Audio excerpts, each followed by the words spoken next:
call now being recorded.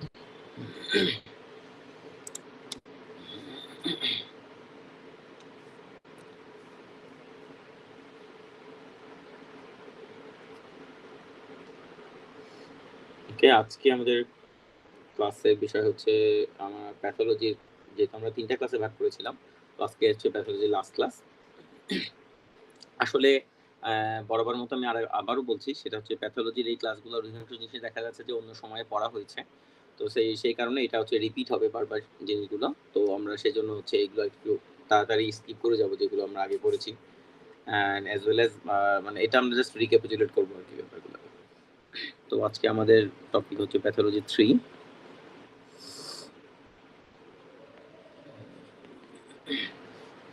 প্রথমেই আমরা গতদিন যে পর্যন্ত দেখেছিলাম তারপরে হচ্ছে আসছে এবার জেনেটিক ডিজিজেস।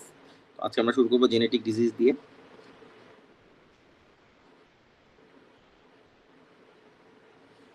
জেনেটিক ডিজিজগুলো দেখবো আমরা, ঠিক আছে? তো জেনেটিক ডিজিজ বলার আগে একটা কথা, আমি দুইটা জিনের নাম আমরা একবার বলেছিলাম যে কোন জিনগুলোতে আসলে মিউটেশনের জন্য মূলত জেনেটিক ডিজিজ বা ক্যান্সার বা ম্যালিগনেন্সি বেশি হয়, এটা আমি আরেকবার জাস্ট মনে করাই দিচ্ছি। সেটা হচ্ছে একটা ছিল প্রোটোঅঙ্কোজিন,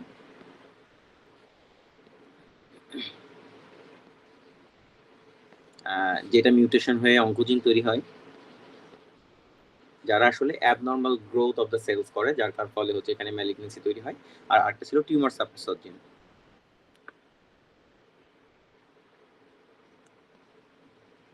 টিউমার সাপ্রেসর জিন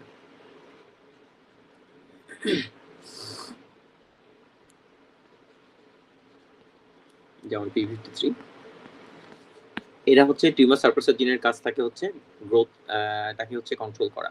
অর্থাৎ এর মধ্যে যদি কোনো সেল ড্যামেজ হয় সেগুলোকে রিপেয়ার করতে না পারলে অ্যাপোপ্টোসিসের মাধ্যমে সেলগুলোকে সেল ডেথ করানো আর কি। তো এটা যদি করতে না পারে তাহলে কিন্তু অ্যাবনর্মাল গ্রোথ হয়, যার ফলে হচ্ছে এই জিনটাতে যদি মিউটেশন হয় তাহলে কিন্তু ম্যালিগনেন্সি তৈরি হতে পারে। তো প্রথমে আমরা যেই জেনেটিক রোগটা আছে সেটার নাম হচ্ছে লি-ফ্রাউমানি সিনড্রোম। লি-ফ্রাউমানি সিনড্রোম,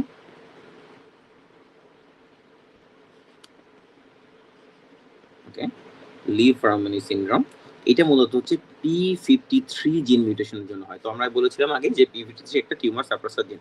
এটা হচ্ছে P53 মিউটেশনের জন্য লি-ফ্রাউমানি সিনড্রোম হয়। কি করে বুঝবো এই লি-ফ্রাউমানি সিনড্রোমটা হলে এখানে কি কি হয়? এখানে সাধারণত মাল্টিপল সার্কোমা হয়, হয়তো বা রেট্রোপেরিটোনিয়ালি বেশি, অর্থাৎ সার্কোমা হচ্ছে এখানে, এবং লিউকেমিয়া হচ্ছে।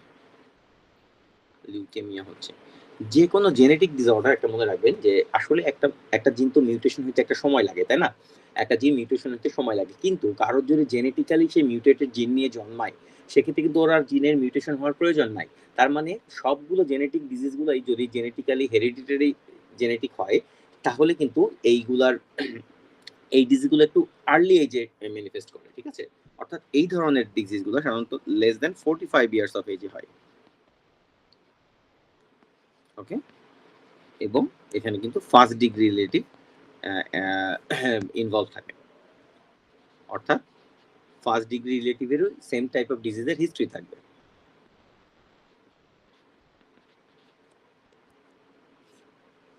অর্থাৎ 45 বছরের আগে এই ডিজিজটা হবে এবং ফার্স্ট ডিগ্রি রিলেটিভেরও সেম টাইপ অফ ডিজিজ আছে।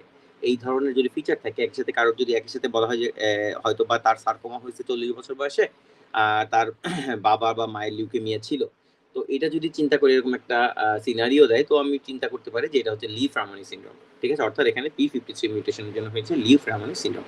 আরেকটা জিনের নাম আমরা প্রায় শুনি BRCA, BRCA 1 অথবা 2।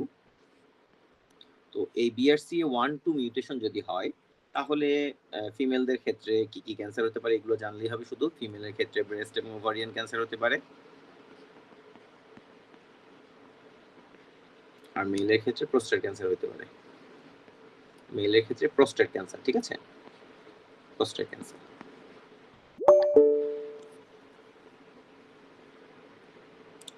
ওকে। তাহলে BRCA 1 বা 2 এই মিউটেশন হলে ফিমেলের ক্ষেত্রে ব্রেস্ট ওভারিয়ান ক্যান্সার হতে পারে, মেলের ক্ষেত্রে প্রোস্টেট ক্যান্সার হতে পারে। এইবার আমরা পরবর্তী জেনেটিক যে ডিসঅর্ডার সেটা দিয়ে আসবো, সেটা হচ্ছে Lynch syndrome. Lynch syndrome, Lynch syndrome এটা একটা সিনড্রোম, এটা একটা জিনের মিউটেশনের জন্য হয় সেই জিনের নাম হচ্ছে মিসম্যাচ রিপেয়ার জিন, MMR, মিসম্যাচ রিপেয়ার জিন। এই জিনটার যদি মিউটেশন হয় সেক্ষেত্রে লিঞ্চ সিনড্রোম নামে একটা সিনড্রোম হয়। তো এটা আরেকটা নাম আছে, সেটা হচ্ছে হেরিডিটারি নন পলিপোসিস কোলন ক্যান্সার, HNPCC। এই জিনিসটা কিন্তু লিঞ্চ সিনড্রোম হলে হয়, ঠিক আছে। সাধারণত আমরা একটা জিনিস জানি যে ফ্যামিলিয়াল অ্যাডিনোমেটাস পলিপ, তাই না, এফএপ, এইটা হলে সাধারণত কোলন ক্যান্সার হয় এবং মাল্টিপল পলিপ থাকে, এখানে মোর দেন 100 পলিপ থাকে। কিন্তু আরেকটা ক্যান্সার হতে পারে কোলনের, সেটা হচ্ছে hereditary non polyposis colon cancer, that is HNPCC। এটা লিঞ্চ সিনড্রোম হলে হয়, অর্থাৎ মিসম্যাচ রিপেয়ার জিন যদি মিউটেশন হয় সেক্ষেত্রে হইতে পারে। এই ক্ষেত্রে যে পলিপ থাকে না তা না, পলিপ থাকতে পারে, আর অ্যাকচুয়ালি 10 to 20 পলিপ থাকতে পারে, 10 to 20 পলিপ, 10 থেকে 20টা পলিপ, এর থেকে বেশি না। যার কারণে আসলে নন পলিপোসিস বলতেছে। নন পলিপোসিস মানে যে একেবারে পলিপ নাই তা না, নন পলিপোসিস মানে 10 থেকে 20টা পলিপ থাকতে পারে এক্ষেত্রে। সো 10 থেকে 20টা পলিপ থাকতে পারে, এরকম অবস্থায় তার কোলন ক্যান্সার হইতে পারে।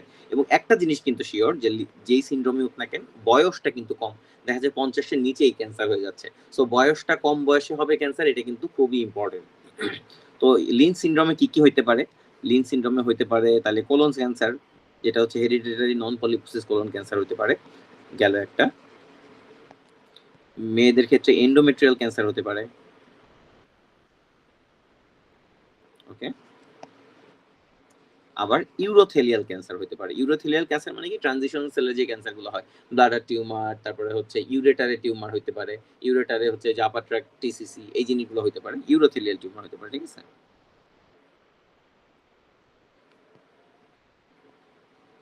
এটা গেল হচ্ছে লিন সিনড্রোমের ব্যাপার, যেটা হচ্ছে মিসম্যাচ রিপেয়ার জিন মিউটেশনের জন্য হয়। এটার মূল ক্যান্সারটা হচ্ছে কোলন ক্যান্সার, যেটাকে হেরিডিটারি নন পলিপোসিস কোলন ক্যান্সার বলে, যেখানে আসলে পলিপ থাকতে পারে 10 থেকে 20টা। যে যে উল্টা দিকে যেখানে ফ্যামিলিয়াল অ্যাডেনোমেটাস পলিপ যেখানে হয়, সেখানে কিন্তু মোর দেন 100 পলিপ থাকে, এটা রাখতে হবে মাথায়। তো এইটার এই লিঞ্চ সিনড্রোমের জন্য শুধু নামটা মনে রাখতে হবে। লিঞ্চ সিনড্রোম ডায়াগনোসিসের জন্য একটা ক্রাইটেরিয়া আছে, সেই ক্রাইটেরিয়াটার নাম হচ্ছে আমস্টারডাম ক্রাইটেরিয়া। Amsterdam criteria.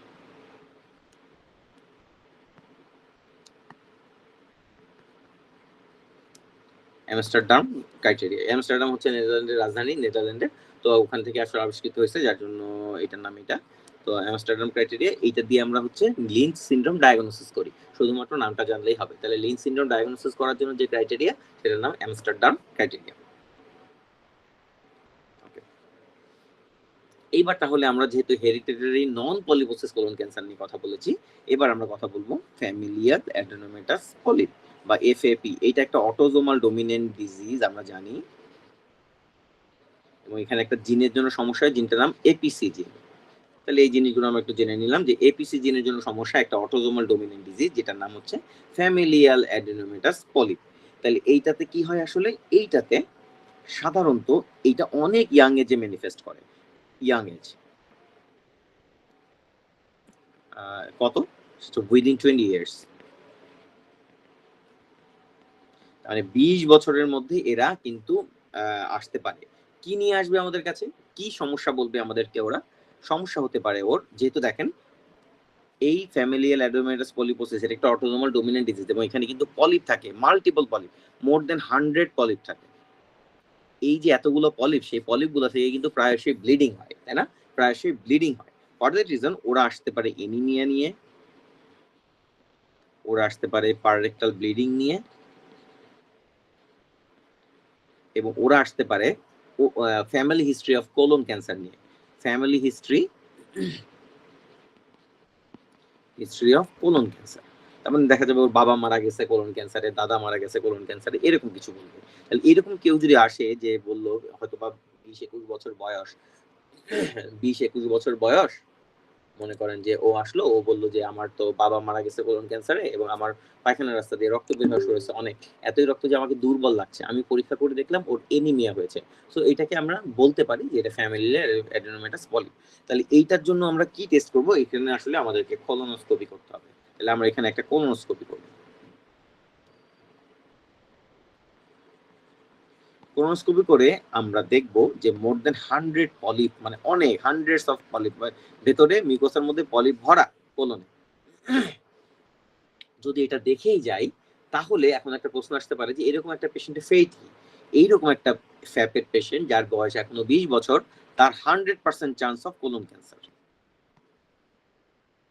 ঠিক আছে, তার মানে ওর কোলন ক্যান্সার হবেই। ফর দ্যাট রিজন এই রুগীটাকে এখন ক্যান্সার হোক কি না হোক আমরা ফেলে রাখবো না, ওকে আমরা প্রোফাইলেকটিক ট্রিটমেন্ট দিতে হবে। ট্রিটমেন্ট কি করব? ট্রিটমেন্ট করব প্যান প্রক্টোকলেক্টমি। মানে ওর হচ্ছে রেকটাম এবং কোলন পুরোটাই ফেলে দিব। ওকে, প্লাস আইলিও অ্যানাল পাউচ, মানে আইলিয়ামটাকে নিয়ে এসে অ্যানাসের মতো করে, অ্যানাসের সাথে একটু পাউচ বানায়, একটা রেকটামের মতো একটা আর্টিফিশিয়াল রেকটাম মতো বানায় রেখে দেবো, যাতে ওইখানে রিজার্ভার মতো তৈরি হয়, হয়ে পরে পায়খানাটা ঠিক মতো হয়। সো এটাতে কিন্তু আমি কোনো ডাইভারশন করব না, কারণ এখন আমার গাট তো ভালো আছে আসলে। যেমন আমরা ডাইভারশন করছিলাম আলসারেটিভ কোলাইটিসে না, আলসারেটিভ কোলাইটিস হলে আমরা হচ্ছে এন্ডাইলেস্টমি বা এরকম কিছু একটা করে রাখতে হইতো আগে, বা লুপাইলেস্টমি করে রাখতে হবে, পরবর্তীতে আমি ভেতরে ঢুকাবো কিনা ঢুকবো চিন্তা করবো। কিন্তু এখানে যেহেতু আমার গাট ভালো, ফর দ্যাট রিজন আমি কিন্তু এখানে আইলিও অ্যানাল পাউচ করব। ঠিক আছে, এখানে একটা pan proctocolectomy plus ileo anal pouch, এই জিনিসটা আমাকে করতে হবে ফ্যাপ হইলে, কারণ ফ্যাপের ক্ষেত্রে 100% চান্স হচ্ছে কোলন ক্যান্সার হবে। ফর দ্যাট রিজন প্রোফাইলেকটিক কিন্তু ওকে pan proctocolectomy plus ileo anal pouch এই জিনিসটা আমাদের করে দিতে হবে। আচ্ছা, এখন ফ্যাপে তো আমি শুনলাম কোলনে পলিপ হয়, আর কোথায় কোথায় পলিপ হইতে পারে? আরো কিছু জায়গায় পলিপ হইতে পারে, যেমন ডিওডেনামে পলিপ হইতে পারে, গ্যাস্ট্রিক পলিপ হইতে পারে। ওকে, তার মানে হচ্ছে ডিওডেনামে হতে পারে, স্টোমাকে হতে পারে, এবং ডেসময়েড টিউমার নামে একটা টিউমার হতে পারে। এই টিউমারটা আমরা পরবর্তীতে আলোচনা করব। ডেসময়েড টিউমার হতে পারে। ঠিক আছে, তাহলে বোঝা গেল কি কি, তাহলে যে ফ্যাপে ডিওডেনাল পলিপ হতে পারে, গ্যাস্ট্রিক পলিপ হতে পারে, ডেসময়েড টিউমার হতে পারে। ওকে, এইবার ফ্যাপের সাথে আরেকটা টিউমার হচ্ছে কানেক্টেড, আরেকটা জেনেটিক ডিসঅর্ডার, সেটা হচ্ছে গার্ডনার সিনড্রোম। নামগুলো খুব মনে রাখতে হবে, কিন্তু এটা কিন্তু আসে। ঠিক আছে,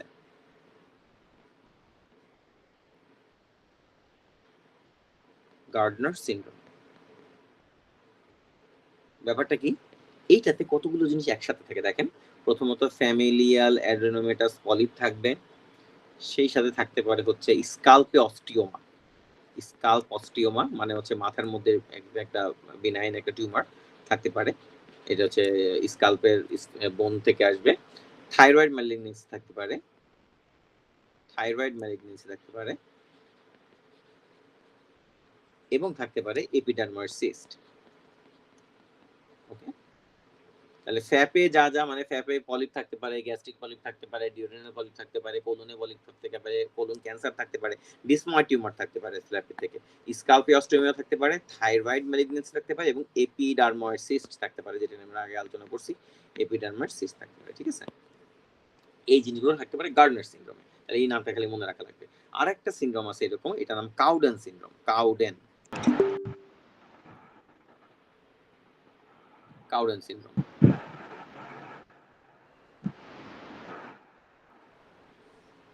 ওকে, তাহলে কাউডেন সিনড্রোমটা কি?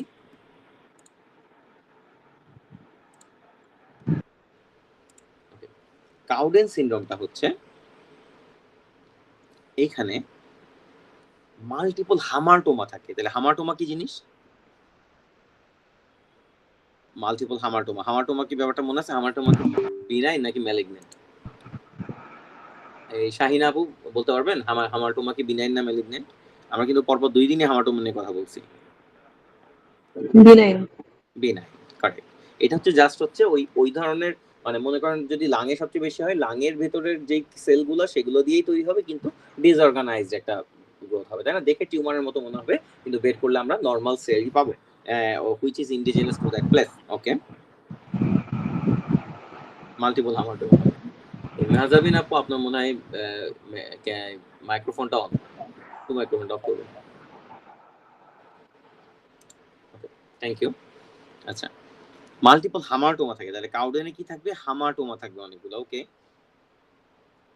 এবং এইটাতে ইট is A autosomal dominant disorder, এবং এখানে কোন কোন জায়গায় ক্যান্সার থাকতে পারে? Breast, thyroid, colon. আসলে ডিফিকাল্ট, ঠিক আছে? আসলে বারবার এইভাবে পড়তে হবে, তা না হলে এই জিনিসগুলো মাথায় থাকবে না, বের হয়ে যাবে। সো কাউডেন, আমি চাইলে যেগুলো যেগুলো ইম্পর্টেন্ট সেগুলোর নামই বলতেছি। তাহলে কাউডেন সিনড্রোম, এখানে মাল্টিপল হামাটোমা থাকে এবং ব্রেস্ট থাইরয়েড কোলনে ক্যান্সার থাকতে পারে। It is a autosomal dominant condition. এটা হচ্ছে কাহিনী। তাহলে আমরা তো মোটামুটি যে আমরা জেনেটিক সমস্যাগুলো আমরা পড়ে ফেললাম, যে এগুলো এগুলো যেগুলো যেগুলো বললাম সেগুলোই। এবার আমরা আসবো হচ্ছে পলিপে। লোয়ার জিআই পলিপ কোথায় কোথায় হইতে পারে এবং কি কি ধরনের আছে। তাহলে লোয়ার জিআই তে পলিপ হইতে পারে কোথায় কোথায়, কোন কোন ডিজিজে আমরা কিন্তু অলরেডি জেনেই গেছি, যেমন ফ্যাপের ক্ষেত্রে হইতে পারে, ইভেন লিঞ্চ সিনড্রোমের ক্ষেত্রে হইতে পারে। আমরা তো এই দুটো ডিজিজ জানলামই। তারপরে দেখেন, প্রথমে একটা পলিপের নাম বলবো, সেটা জুভেনাইল পলিপ।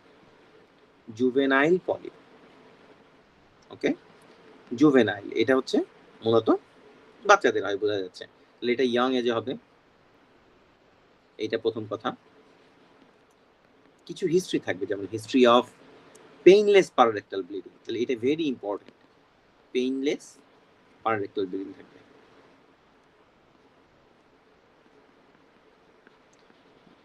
ওকে। তার মানে হচ্ছে একটা পেইনলেস পারারেক্টাল ব্লিডিং। আমরা কিন্তু এর আগে বাচ্চাদের ক্ষেত্রে যদি পেইনফুল পারারেক্টাল ব্লিডিং হয়, তাহলে এটা আমরা কি বলছিলাম, যে রেড ক্যারেন্ট জেলি বের হয়, পেইনফুল, প্রচন্ড কান্নাকাটি করে। এটাতে কি ইন্টারসেপশনে হয় এটা, তাই তো? তো এখানে ইন্টারসেপশন থেকে আলাদা এখানে, যে এখানে হচ্ছে পেইনলেস পারারেক্টাল ব্লিডিং, কোনো ব্যথা থাকবে না। এবং অনেক সময় চেরি লাইক প্রোট্রুশন থাকতে পারে, মানে ওই পলিপগুলো, আসলে এই পলিপগুলো, এই জুভেনাইল পলিপগুলো থাকে অনেক নিচে, নিয়ার রেকটাম থাকে, ঠিক আছে? রেকটামের কাছে থাকে বা অ্যানাল ক্যানালের কাছে থাকে। এতই নিচে থাকে যে এগুলো অনেক সময় প্রোট্রুড হয়ে যায়, যার ফলে চেরি লাইক প্রোট্রুশন হতে পারে। চেরি লাইক প্রোট্রুশন হতে পারে। এই ধরনের প্রোট্রুশন কিন্তু অনেক সময় ইন্টারসাসেপশনও হতে পারে। আমরা বলেছিলাম যে ইন্টারসাসেপশনের ওই যে ইন্টারসাসেপ্টাম, যেই আইলিয়ামটাও, সেটা নামতে নামতে নামতে নামতে অনেক সময় রেকটাম দিয়ে বের হয়ে যায়। তো ওইখানেও কিন্তু প্রোট্রুশন থাকতে পারে, কিন্তু ওইখানে একটা জিনিস থাকবে, সেটা হচ্ছে পেইন। বাচ্চা অনেক কান্নাকাটি করবে, কিন্তু এখানে কিন্তু পেইন লেস থাকবে। এই একটা হচ্ছে পার্থক্য আমাকে জুভেনাইল পলিপ এবং ইন্টারসাসেপশন থেকে আলাদা করতে পারছে। তাহলে এটা কমন সাইটটা রেকটাম, আমি বললাম এটা রেকটাম যেহেতু থাকে, এটা বের হয়ে আসতে পারে। এটা যদি আমরা হিস্টোপ্যাথোলজি করি, তাহলে আমরা পাবো হামাটোমা, তাহলে এটাও হামাটোমা। তাহলে কাউডেনও হামাটোমা পাইছিলাম, এখানেও হামাটোমা পাচ্ছি, এটা একটা হামাটোমা পাবো। আচ্ছা, কিন্তু যদি মাল্টিপল হয়, if there is multiple then there is a malignant potential। আসলে মাল্টিপল মানে কয়টা শিওর না, তবে 4-5টার বেশি আর কি, সোজা কথা এভাবে বোঝা যাচ্ছে। সো যদি মাল্টিপল হয়, তাহলে এখানে একটা ম্যালিগনেন্ট পটেনশিয়াল আছে, এটা মাথায় রাখতে হবে। এমনি খুব সমস্যা নাই, হামাটোমাটাস পলিপ এটা একটা বিনাইন কন্ডিশন। কিন্তু যদি মাল্টিপল হয়, তাহলে কিন্তু এখানে একটা ম্যালিগনেন্ট পটেনশিয়াল আছে। ভেরি ভেরি ইম্পর্টেন্ট কথা। তার মানে মাল্টিপল যদি পাই, সেক্ষেত্রে কিন্তু আমাকে গাটের ওই জায়গাটা রিসেকশন করতে হবে, ঠিক আছে? কিন্তু যদি মাল্টিপল না পাই, ছোট পাই, তাহলে আমরা জাস্ট হচ্ছে কিছুই করবো না। আমরা হচ্ছে জাস্ট হচ্ছে হয়তো বা একটা হিস্টোপ্যাথোলজি করে রেখে দিলাম, তারপর আর কিছু করবো না। সো মাল্টিপল হলে এক্সিশন করতে হবে। তাহলে ইফ মাল্টিপল দেন এক্সিশন, এটাই কাহিনী জুভেনাইল পলিপ। কিন্তু যদি মাল্টিপল না হয়, 2টা 3টা 4টা হয়, তাহলে আমার কিছু করার দরকার নেই। এরপরের পলিপটার নাম হচ্ছে হাইপারপ্লাস্টিক পলিপ।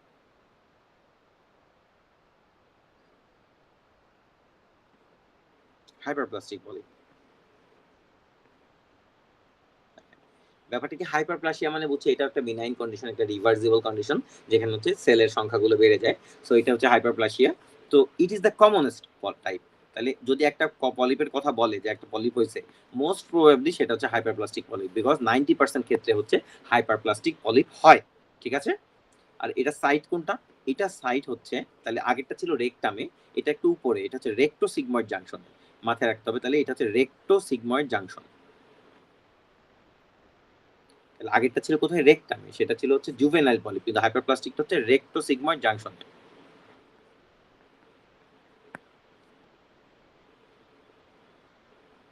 এটার কাহিনী কি, এটার একটা ব্যাপার আছে, এটার কিছু ক্রাইটেরিয়া আছে। সেটা হচ্ছে যদি লেস দেন 5 মিলিমিটার হয়, তাহলে অবজারভেশন করব, ঠিক আছে? লেস দেন 5 মিলিমিটার হলে অবজারভেশন করতে হবে। মোর দেন 5 মিলিমিটার হলে রিসেকশন করতে হবে। আবার যদি মোর দেন 20 পলিপ হয়, তাহলেও রিসেকশন করতে হবে। বোঝা গেছে? মানে শুধুমাত্র 20টার কম এবং প্রত্যেকটাই যদি 5 মিলিমিটারের নিচে থাকে সেক্ষেত্রে আমরা অবজারভেশন করব।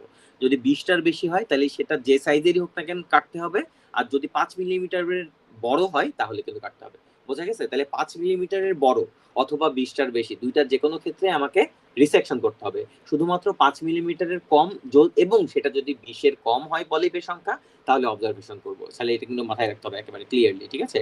সো বোঝা গেছে যে 20-এর বেশি পলিপ যদি হয় সেক্ষেত্রে রিসেকশন করতে হবে, অথবা 5 মিলিমিটার বেশি যদি হয় রিসেকশন করতে হবে।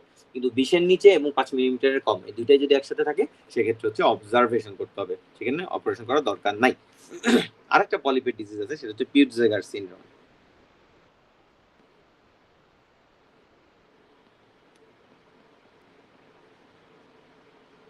আচ্ছা, পিউটজেগার সিনড্রোম এইটাও একটা হামাটোমেটাস পলিপ। তাহলে হামাটোমেটাস পলিপের সংখ্যা বাড়তেছে আমার, তাই না? জুভেনাইলে পাইলাম, কাউডেন সিনড্রোমের মধ্যে পেলাম, আবার আমরা পিউটজেগার সিনড্রোমের মধ্যে পাইলাম। এটা একটা হামাটোমেটাস পলিপ। তাহলে পিউটজেগার সিনড্রোম এটা এখানে হামাটোমেটাস পলিপ পাবো।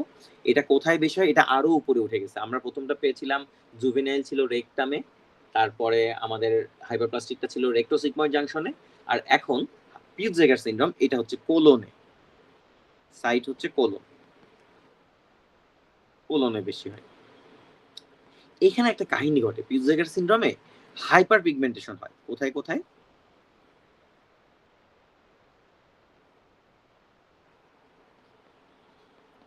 হাইপার পিগমেন্টেশন হয় লিপ, নোজ, পাম, সোল।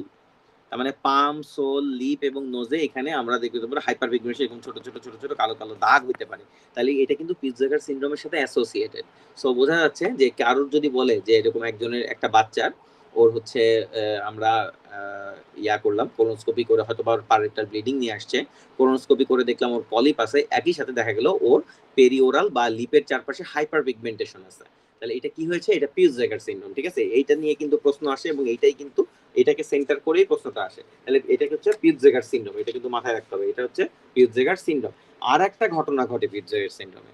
আর একটা যে ঘটনা, সেই ঘটনাটা হচ্ছে যে পিটজেগার সিনড্রোমে যেহেতু পলিপ থাকে, মনে করেন যে এখানে এইখানে যেই হাইপারপ্লাস্টিক পলিপগুলো থাকে সেই পলিপটাকে কেন্দ্র করে ইন্টারসাসেপশন হয়। সো পিটজেগার সিনড্রোম যদি কারো থাকে তার কিন্তু ইন্টারসাসেপশন হইতে পারে সেই বাচ্চাটা। ইন্টারসাসেপশন হয়ে রিকারেন্ট ইন্টেস্টাইনাল অবস্ট্রাকশন হতে পারে।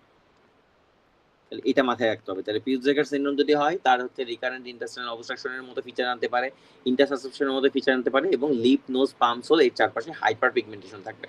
তাহলে এই জিনিসটা মাথায় রাখতে হবে, পিটজেগার সিনড্রোমে হচ্ছে এটা কাহিনী। আরেকটা পলিপ আছে, খারাপ পলিপ, সেটা হচ্ছে অ্যাডিনোমা। তার মানে ওই পলিপটা আসলে টিউমার, কিন্তু বিনাইন টিউমার এখনো, তাই না?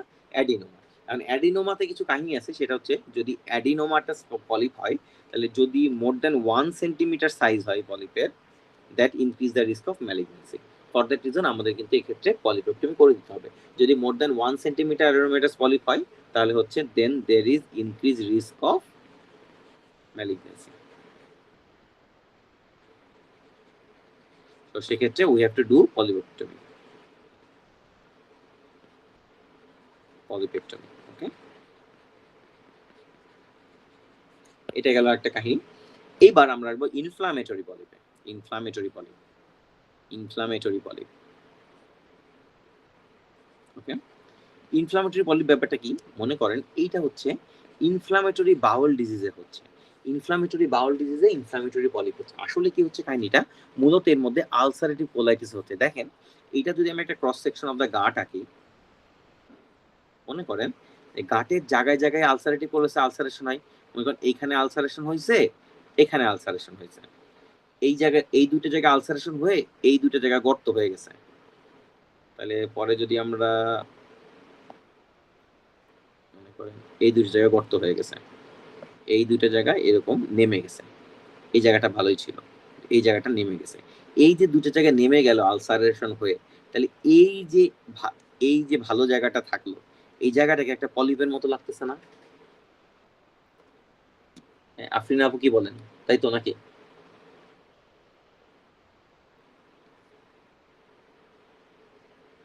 তাই তো শাহিনা আপু? এটা জি ভাইয়া। এইটা হচ্ছে একটি ইনফ্লামেটরি পলিপ।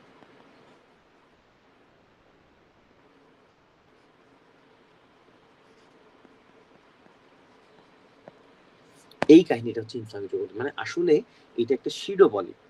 সিডো পলিপ বলা যায় না, কারণ আসলে তো পলিপ না, আসলে তো ওর চারপাশে খেয়ে গেছে বলে এটাকে পলিপ লাগতেছে। সো এটা একটা সিডো পলিপ।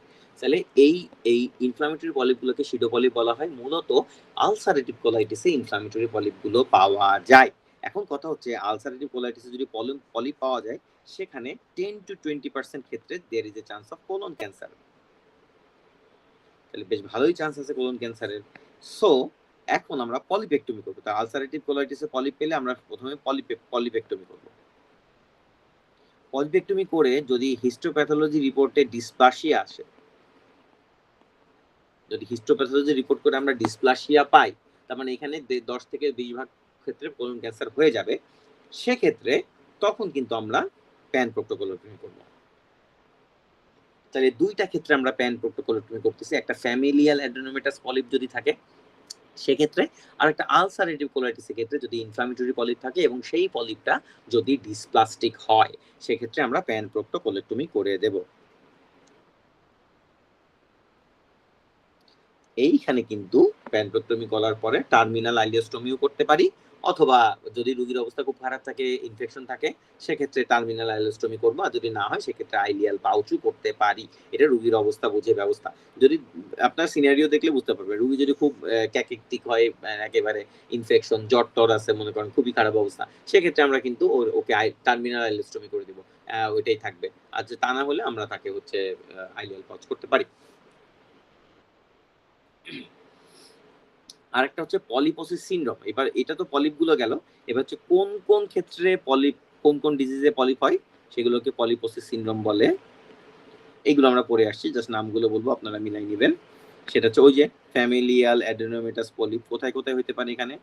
কোলনে হতে পারে, ডিওডেনামে হতে পারে, আর স্টমাকে হতে পারে, তাই তো? স্টমাকে হতে পারে। আচ্ছা, ক্রুজেগার সিনড্রোমে হয়। ক্রুজেগার সিনড্রোমে কোথায় হয়? এটা কিন্তু ওই যে কোলনে হয়, সাধারণত এখানে কোলনে হয়।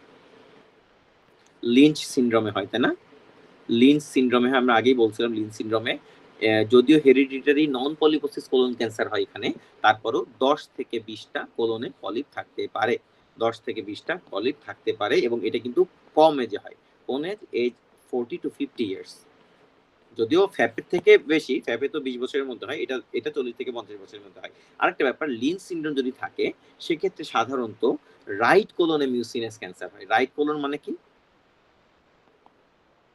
রাইট কোলন মানে হচ্ছে অ্যাসেন্ডিং কোলন এবং ট্রান্সভার্স কোলনের রাইট পার্ট, এই অংশটাকে রাইট কোলন বলতেছে, ঠিক আছে? সো রাইট কোলনে মিউসিনাস ক্যান্সার হয় সাধারণত লিন সিনড্রোমে।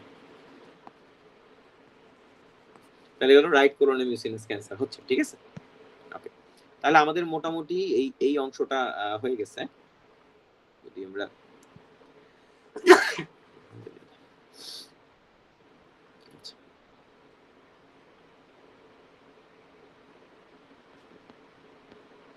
এখান থেকে এই যে জেনেটিক ডিজিজ গুলো শুরু হলো, লি ফ্রাউমেনি, বার্সা 1-2, বিআরসি 1-2, লিন সিনড্রোম নিয়ে আমরা কথা বলছি। দেখেন লিন সিনড্রোমে হচ্ছে কোলন ক্যান্সার হয় এবং এন্ডোমেট্রিয়াল ক্যান্সার হয়, এই কথাগুলো আমরা বলেছি আমরা ক্লাসের মধ্যে। অ্যামস্টারডাম ক্রাইটেরিয়া দিয়ে লিন সিনড্রোম করতে হবে, ঠিক আছে? গার্ডনার সিনড্রোমে কিন্তু অনেকগুলো ব্যাপার থাকে, যেমন অস্টিওমা থাকে, তারপরে হচ্ছে সেই সাথে থাইরয়েডের টিউমার থাকে, তাই না?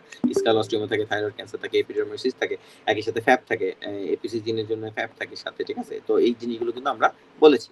তো হয়ে গেছে, এই কথাগুলো মোটামুটি আমরা বলে ফেলছি, যেগুলো যেগুলো ইম্পর্টেন্ট আমার ক্লাসের মধ্যে যেগুলো বলছি সেগুলো দেখলেই হবে আপনাদের।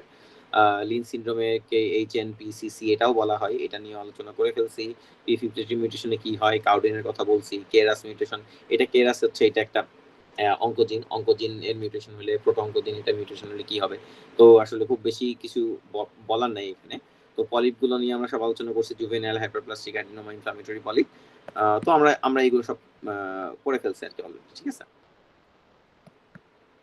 এই সিনড্রোম গুলার নামে, যে লিন সিনড্রোমে কি কি হচ্ছে, তারপরে কাউরেন ডিজিজে হচ্ছে, এখানে তো হামাটোমেটাস পলিপ হচ্ছে। তো এইগুলো আমরা আসলে আমাদের ক্লাসে আলোচনা করছি।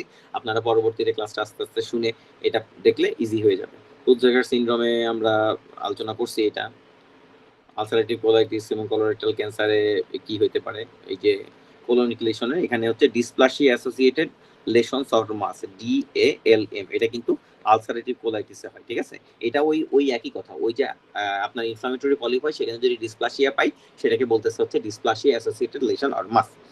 এবার আমরা আসবো ক্লরিকেশনে। ক্লরিকেশন নিয়েও আমরা আসলে বই থেকে ছাড়া এইভাবেই একটু দেখবো। সেটা হচ্ছে ক্লরিকেশন। ক্লরিকেশন মানে কি?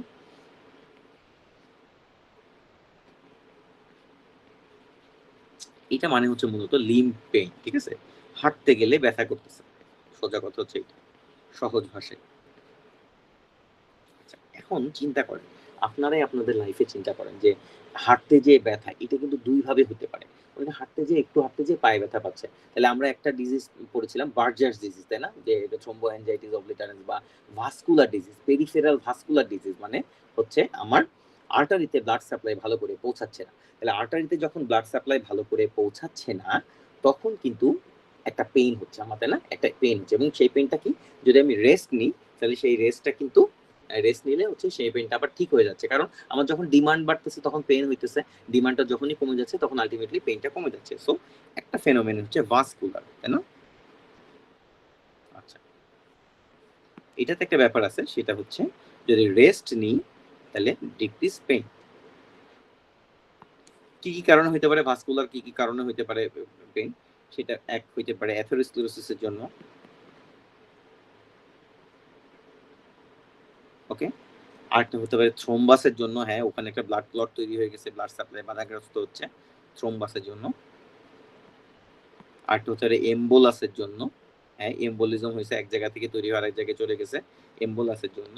একটা হতে পারে স্পাজমের জন্য, আর্টারিয়াল স্পাজম হয়েছে, তাই না, যেমন কি কি ডিজিজের নাম আছে, রেইনার্স, তাই না, রেইনার্স ডিজিজ যেটা, সেখানে স্পাজম হচ্ছে, মানে আমার আর্টারিটা স্পাজম করতেছে, ঠান্ডার জন্য হোক আর যে কারণেই হোক, যার কারণে ব্লাড সাপ্লাই যাচ্ছে না, তো ব্যথা পাচ্ছে। আর একটা সিনড্রোম হচ্ছে স্টিল সিনড্রোম, এই জিনিসটা নিয়ে একটা আলোচনা করব। স্টিল সিনড্রোম তার মানে আমার আমার ব্লাড চুরি করে নিয়ে যাচ্ছে কেউ, চুরি করা, স্টিল, হ্যাঁ স্টিল সিনড্রোম। এইটা হচ্ছে আমার ভাস্কুলারের। আর এক দলের কিন্তু পায়ে ব্যথা হয় যাদের হচ্ছে ওই যে কর্ড কম্প্রেশন আছে, যাদের ডিস্ক প্রোলাপস আছে, তাই না, আর এক গ্রুপ অফ পিপল আছে যাদের প্রচন্ড পায়ে ব্যথা হয়, ঝিনঝিন করে পায়ে ব্যথা হয়, মানে শুটিং পেইন হয় পায়ে, হাঁটতে পারে না তারা, কারণ সেটা হচ্ছে নিউরোজেনিক ক্লডিকেশন হয়। তাহলে ক্লডিকেশন আছে দুই রকমের, একটা ভাস্কুলার একটা নিউরোজেনিক, তাই তো। আমরা ক্লিয়ার যে ভাস্কুলার এবং নিউরোজেনিক দুই ধরনের ক্লডিকেশন। নিউরোজেনিক কেন হবে, সাধারণত ডিস্ক প্রোলাপসের জন্য হতে পারে,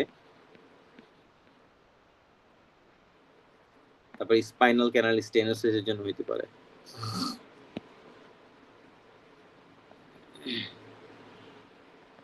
ডিস্ক প্রোলাপসের জন্য হতে পারে, স্পাইনাল ক্যানাল স্টেনোসিসের জন্য হতে পারে। সো এই কারণগুলোর জন্য কিন্তু হতে পারে। তবে একটা পার্থক্য আছে এই দুইটার মধ্যে।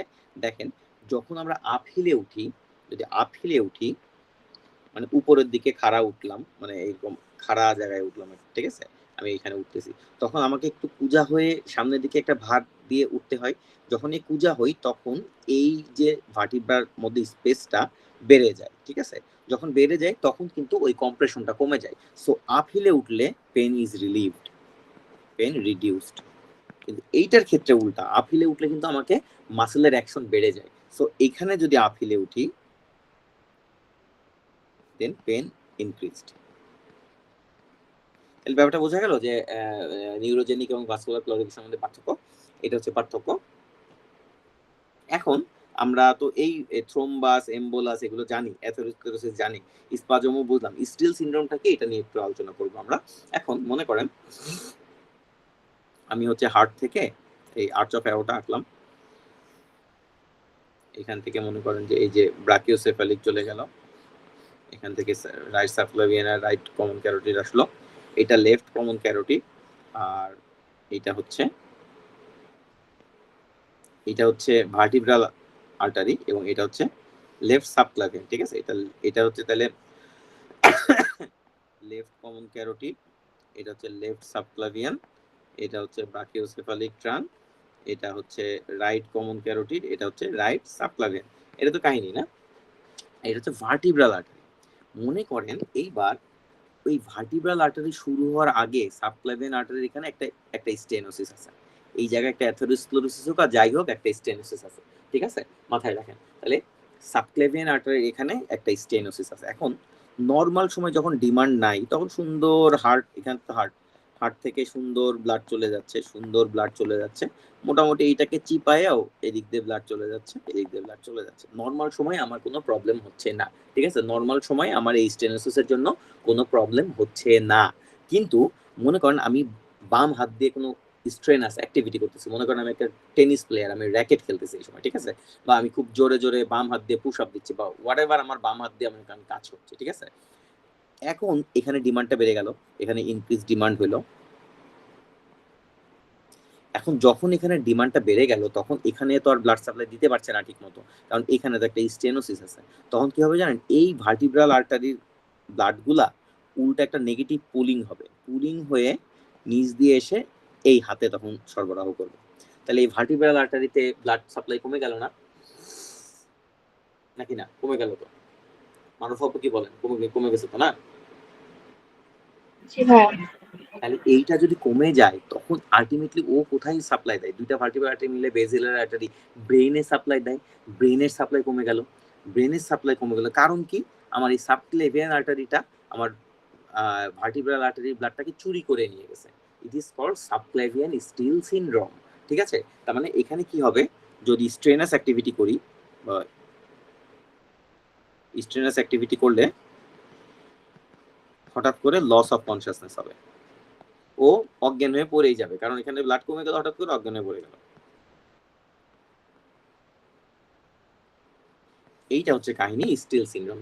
এই স্টিল সিনড্রোম দুই জায়গায় হতে পারে, একটা হচ্ছে এই সাবক্লেভিয়ান স্টিল সিনড্রোম, আর একটা হতে পারে আমরা যখন ওই ফিস্টুলা করি ইয়ার ক্ষেত্রে, ডায়ালাইসিসের সময় হচ্ছে রেডিওসেফালিক ফিস্টুলা করি, রেডিয়াল আর্টারির সাথে হচ্ছে আমরা সেফালিক ভেনে ফিস্টুলা করি, ওই সময় একটা একটা স্টিল সিনড্রোম হতে পারে, যার ফলে হাতের মধ্যে একটা স্কিমি হতে পারে। সো ওই একটা স্টিল সিনড্রোম হতে পারে, এখানে একটা স্টিল সিনড্রোম হতে পারে। সো এটা স্টিল সিনড্রোম বোঝা গেছে না ব্যাপারটা, যে স্টিল সিনড্রোম এটার ক্ষেত্রে কিন্তু পেইনও হতে পারে। দেখা যায় যে আমার একটা জায়গা ইম্পর্টেন্ট জায়গার ব্লাড যদি স্টিল করে অন্য কেউ নিয়ে যায় তখন কিন্তু ব্যথা হতে পারে সেই জায়গাটায়। তো এই হচ্ছে ব্যাপার স্টিল সিনড্রোম। আচ্ছা, এইবার আমরা আসবো হচ্ছে ভাস্কুলাইটিস গুলোতে। ভাস্কুলাইটিস ভাস্কুলাইটিস মানে কি বোঝা যাচ্ছে? Inflammation of the blood vessels. এটা কি ইনফ্লামেশন অফ ব্লাড ভেসেল।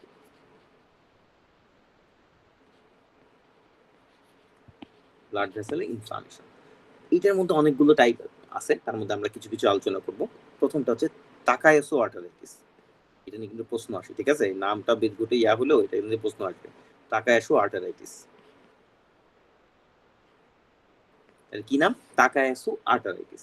এই আর্টারাইটিসে একটা জিনিস মনে রাখতে হবে যে এই আর্টারাইটিসটা মূলত লার্জ আর্টারি গুলোকে ইনভলভ করে। তাহলে লার্জ আর্টারিকে ইনভলভ করে, তাহলে কাকে ইনভলভ করে?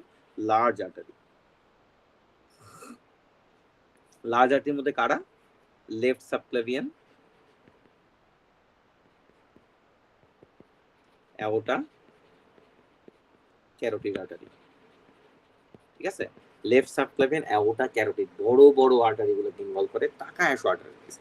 একটা জিনিস মনে করেন যে তাহলে এই তাকায়াসো আর্টারিটিসের কাহিনীটা কি ঘটে? এখানে inflammation of arterial wall.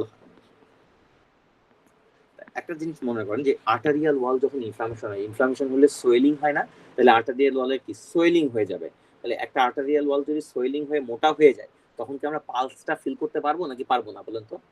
Pulse কি ফিল করা যাবে ওই সময় এত মোটা আর্টারির ওয়াল?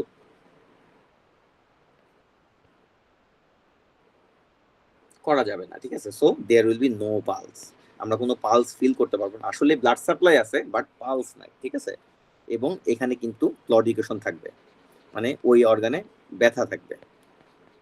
মনে করেন যে আমার যদি লেফট সাবক্লেভিয়ান ওটাতে হয়, আর লেফট সাবক্লেভিয়ান আর্টারিতে হয়, তাহলে ক্লডিকেশন থাকবে কোথায়? লেফট হ্যান্ডে, লেফট আর্ম, ফোর আর্ম, এইসব জায়গায় ব্যথা করবে। তো এখানে লিম্ব পেইন থাকতে পারে।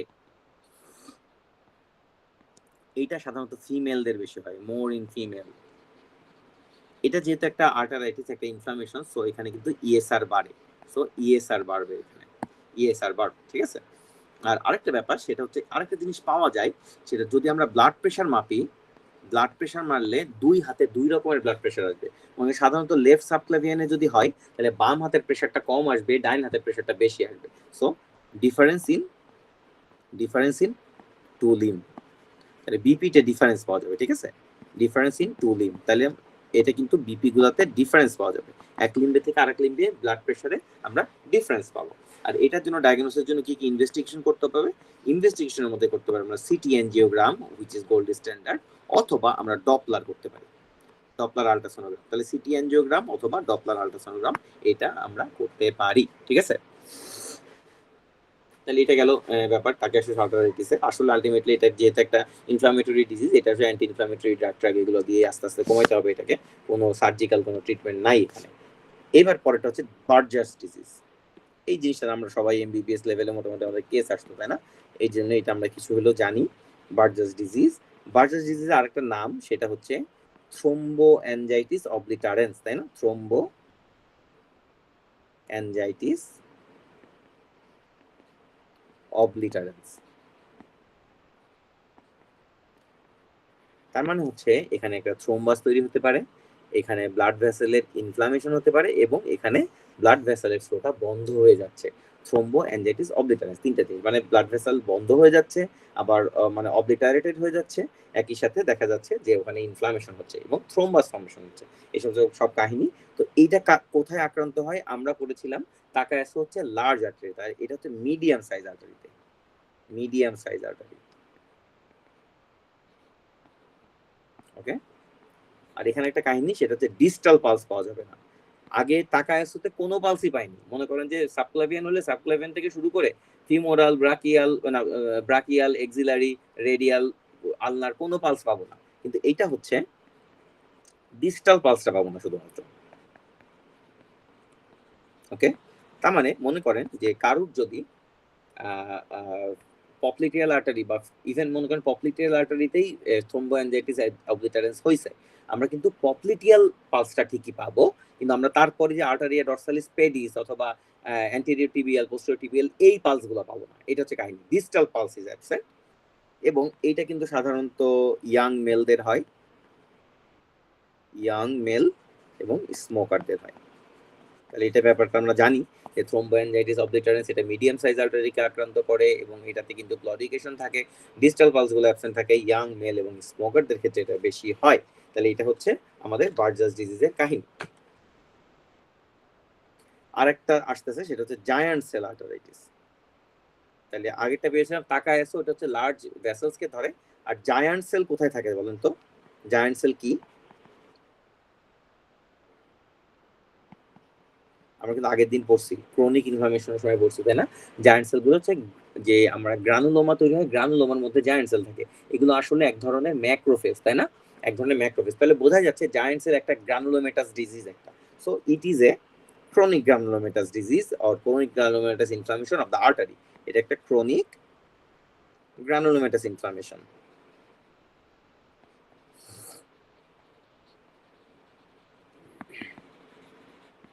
এটা হচ্ছে chronic granulomatous inflammation of the artery. আর্টারিতে হচ্ছে ক্রনিক গ্রানুলোমেটাস ইনফ্লামেশন এখানে হচ্ছে। কাহিনীটা কি? কোন জায়গায় আসলে মোটামুটি এটা এটা সবচেয়ে বেশি কমন আক্রান্ত করে হচ্ছে সুপারফিশিয়াল টেম্পোরাল আর্টারিকে। Superficial temporal artery it is a terminal branch of external carotid artery. আপনাদের মনে আছে কিনা?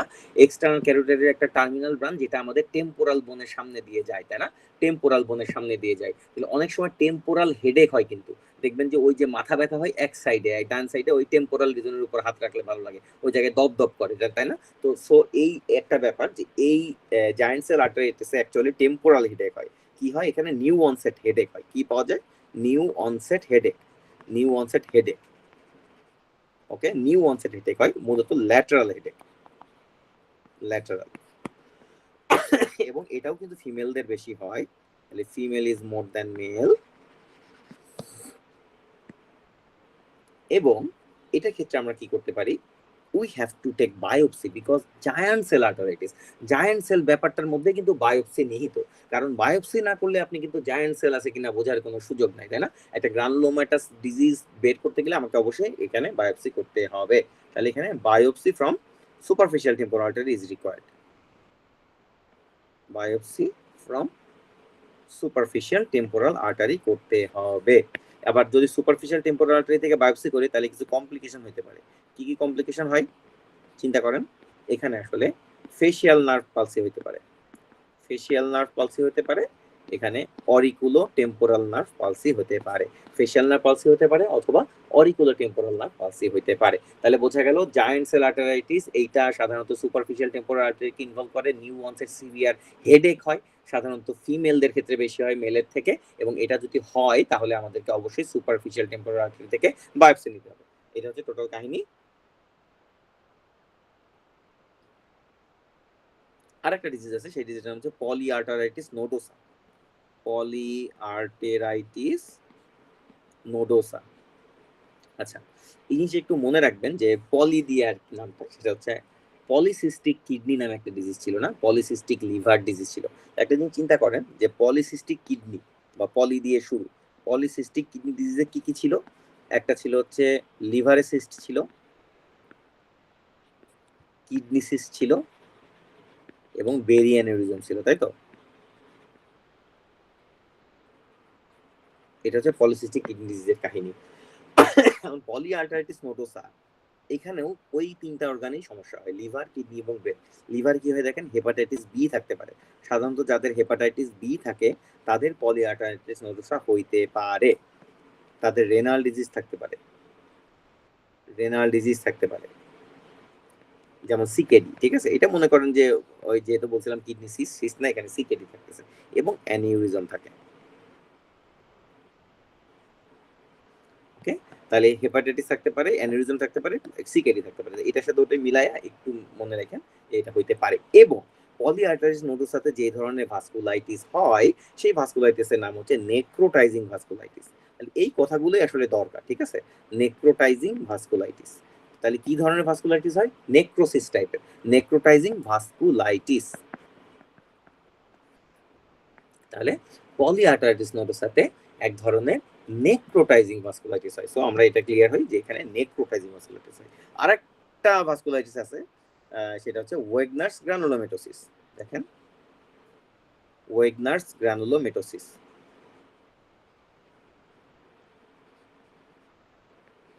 ওয়েগনারস গ্রানুলোমেটোসিস এইটাও আসলে একটা নেক্রোটাইজিং ভাস্কুলাইটিস। তাহলে নেক্রোটাইজিং ভাস্কুলাইটিস হলাম দুইটা, একটা পলিআর্টারাইটিস নোডোসা এবং ওয়েগনারস গ্রানুলোমেটোসিস। এটা একটা নেক্রোটাইজিং ভাস্কুলাইটিস।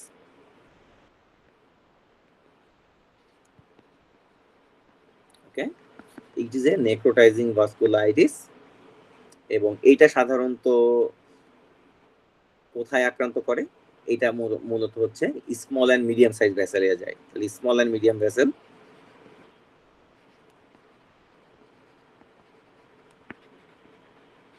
এইখানে কিন্তু অনেক সময় সাইনাসকে অ্যাটাক করে। সো সাইনাস, সাইনাসে মানে ম্যাক্সিলারি সাইনাস অথবা ফ্রন্টাল সাইনাসে এরা হচ্ছে অ্যাটাক করে। এবং কি হয় এখানে মিউকোসাল থ্রিকেনিং হয়, সাইনাসে মিউকোসাল থিকেনিং হয়। এখন একটা জিনিস চিন্তা করেন যে মিউকোসাল থিকেনিং হলো, মিউকাসের থিকেনিং হলে কি হবে? সাইনাসের মধ্যে মিউকাস বেড়ে গেলে ওখানে ব্লাড সাপ্লাইও বাড়বে, এবং সাইনাস থেকে বাই চান্স সাইনাস থেকে যদি কোনো ব্লিডিং হয়, সেই ব্লিডিংটা আলটিমেটলি কোন জায়গায় দিয়ে বের হবে? সাইনাসের সাথে কার সম্পর্ক আছে? নাকের, তাই না? তাহলে সাইনাস গুলো সব ওপেনিং কিন্তু আমার নেজাল সেপ্টাম ভেদ করে আসতেছে। ফর দ্যাট রিজন এই ধরনের মিউকোসাল থিকেনিং হওয়ার কারণে সেখানে যদি কোনো ব্লিডিং হয়, সেই ব্লিডিং এর জন্য এপিস্টেক্সিস হবে।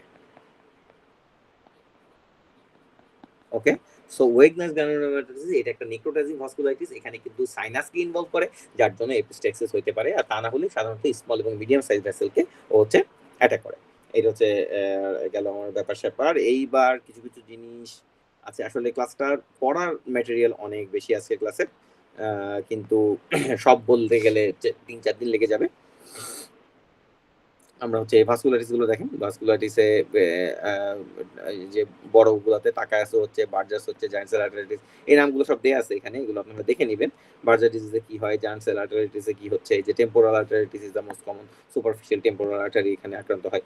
তো এইবার আমরা আসবো হচ্ছে ভাস্কুলার ডিজিজ গুলোতে, ঠিক আছে? ভাস্কুলাইটিস তো গেল, ডিজিজ কি কি আছে দেখেন। অ্যাওর্টিক ডিসেকশন, এটা কিন্তু আমরা আগেই পড়ছিলাম না যে অ্যাওর্টিক ডিসেকশন হতে পারে স্ট্যান্ড ফর টাইপ এ এবং টাইপ বি। টাইপ এটা হচ্ছে অ্যাসেন্ডিং অ্যাওর্টাকে ইনভলভ করে, টাইপ বি হচ্ছে অ্যাসেন্ডিং অ্যাওর্টাকে স্পেয়ার করে। আর অ্যাসেন্ডিং অ্যাওর্টাকে যদি ইনভলভ করে তাহলে সেটা কিন্তু অপারেশন করা লাগবে, সো এখানে সার্জিক্যাল করতে হবে। আর টাইপ বি হলে এখানে কিন্তু নন সার্জিক্যাল ম্যানেজমেন্ট আছে, এই কথাগুলো তো মনে আছে আপনাদের।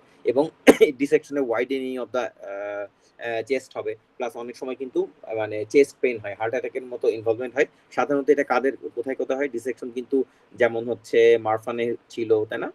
মারফান, সিফিলিস, স্মোকিং, তারপর অ্যাথেরোস্ক্লেরোসিস,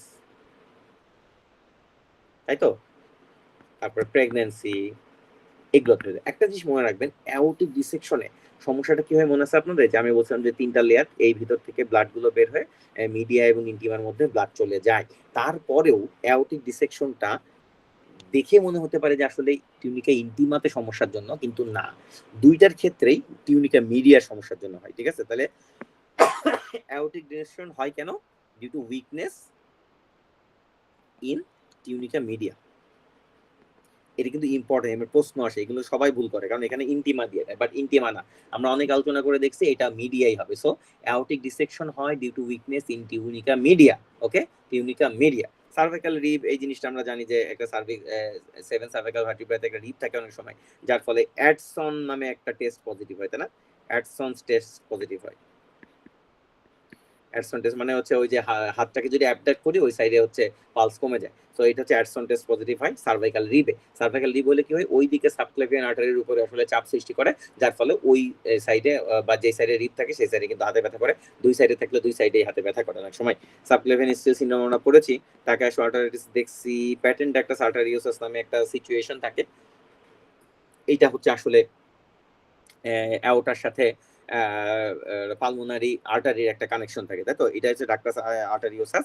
তো এই ডাক্টাস আর্টারিওসাস প্যাটেন্ট থাকে অনেক সময় বাচ্চাদের ক্ষেত্রে, এইটা কমানোর জন্য কিন্তু ইন্ডোমেথাসিন একটা ওষুধ ইউজ করা যায়, তাই না? ইন্ডোমেথাসিন আমরা ইউজ করতে পারি। Quotation of the aorta, quotation of the aorta একটা জিনিস মনে রাখতে হবে, সেটা হচ্ছে এটা সাধারণত থোরাসিক অ্যাওর্টাতে একটা কোয়ার্টেশন থাকে, এই যে মনে করেন এই আর্চ অফ অ্যাওর্টা গেল, থোরাসিক অ্যাওর্টার কাছে একটা কোয়ার্টেশন থাকে, তার নিচে নরমাল, যার ফলে এখানে কিন্তু রেডিও ফিমোরাল ডিলে পাওয়া যায়, তাই না? রেডিও ফিমোরাল ডিলে পাওয়া যায়, এখানে রেডিও ফিমোরাল ডিলে পাওয়া যায়। আচ্ছা, প্লাস অনেক সময় ব্লাড প্রেশার মিসম্যাচও পাওয়া যায় পায়ের সাথে হাতের, ঠিক আছে? আপার লিম এবং লোয়ার লিমের ব্লাড প্রেশার মিসম্যাচ পাওয়া যায়, রেডিও ফিমোরাল ডিলে পাওয়া যায়। আচ্ছা, এবার অ্যাবডোমিনাল অ্যাওর্টিক অ্যানিউরিজমে আসি। তাহলে আমরা আগের বার দেখলাম হচ্ছে ওটা ডিসেকশন, এবং অ্যানিউরিজম, অ্যানিউরিজম মানে হচ্ছে এই যে 3টা লেয়ারই ডায়ালেটেড হয়ে গেল অ্যাওর্টার, এটা ফুলে গেল, ফুলে একটা ব্লাড ফিল্ড স্পেস হয়ে গেল। এটা কেন হয়? এটাও কিন্তু মিডিয়াতে উইকনেসের জন্য হয়, মিডিয়া উইকনেসের জন্য হয়। তাহলে বোঝা গেল একটা জিনিস এখান থেকে আমরা নিচ্ছি, সেটা হচ্ছে অ্যাওর্টিক অ্যানিউরিজম হোক কি অ্যাওর্টিক ডিসেকশন হোক, দুইটাই মিডিয়ার উইকনেসের জন্য হচ্ছে। দুইটাই কার জন্য হচ্ছে? দুইটাই মিডিয়ার উইকনেসের জন্য হচ্ছে। আমি আরেকবার বলতেছি, অ্যানিউরিজম এবং ডিসেকশন দুইটাই মিডিয়ার উইকনেসের জন্য হচ্ছে, এখানে আর কোনো ডিবেট নাই। ওকে, তো এখানে ওইসব কথাবার্তা বলছে। এখন এখন কথা হচ্ছে অ্যাওর্টিক অ্যানিউরিজম হইলে আমরা আমরা এই যে এখানেও কিন্তু ওই যে সিফিলিস, এলার জানলোস ডিজিজ, এগুলো সব কোলাজেন ডিজিজ, কোলাজেন ঠিক মতো তৈরি হয় না, আলটিমেটলি উইক থাকে মিডিয়াটা, ফুলে যায় মিডিয়াটা, ঠিক আছে? এটা হচ্ছে কাহিনী। তো সাধারণত আমরা অ্যাওর্টিক অ্যানিউরিজম হলে কখন অপারেশন করি জানেন? মোর দেন 5.5 সেন্টিমিটার যদি হয়, মোর দেন 5.5 সেন্টিমিটার যদি হয়, সেক্ষেত্রে আমরা হচ্ছে এখানে সার্জারি করতে হবে, তার নিচে হলে সার্জারি করা লাগবে না। আচ্ছা, এখানে অনেকগুলো কাহিনী লেখা আছে, এগুলো খুব বেশি আসলে এগুলো আপনারা দেখে নিন। এখানে হচ্ছে কাদের কাদের বেশি হয় আল্ট্রাসোনোগ্রাম করবো। একটা ব্যাপার আমি বলি, সেটা হচ্ছে অধিকাংশ সময়ই দেখা যায় যে অ্যাবডোমিনাল অ্যাওর্টাটা জাস্ট রেনাল আর্টারির উপরে বা রেনাল আর্টারির নিচে তৈরি হয়েছে, রেনাল আর্টারি গেছে এরকম। এইখানে যখন অ্যানিউরিজমটা তৈরি হয়, ওরা রেনাল আর্টারির উপর চাপ দেয়, আর রেনাল আর্টারিতে চাপ দিলে কাহিনীটা কি হয় বলেন তো? রেনাল আর্টারিতে চাপ দিলে রেনাল আর্টারি একটা স্টেনোসিসের মতো হয়, আর রেনাল আর্টারি স্টেনোসিস হলে কি হয় বলেন তো? তো বলতে পারবেন? এই আফরিন আপু বলতে পারবেন রেনাল আর্টারিতে স্টেনোসিস হলে কি হয়? কিডনির একটা কাজ তো কি, ওই যে ওরা হচ্ছে রেনিন অ্যাঞ্জিওটেনসিন সিক্রেট করে, ওটা স্টেনোসিস হলে রেনিন অ্যাঞ্জিওটেনসিন সিক্রেশন বাড়বে, বেড়ে গেলে হচ্ছে ওয়াটার রিটেনশন হবে, অ্যালডোস্টেরনের জন্য সোডিয়াম ওয়াটার রিটেনশন হবে, রিটেনশন হলে কি হয়? ব্লাড প্রেশার বাড়ে না কমে? ব্লাড প্রেশারটা বাড়ে না কমে?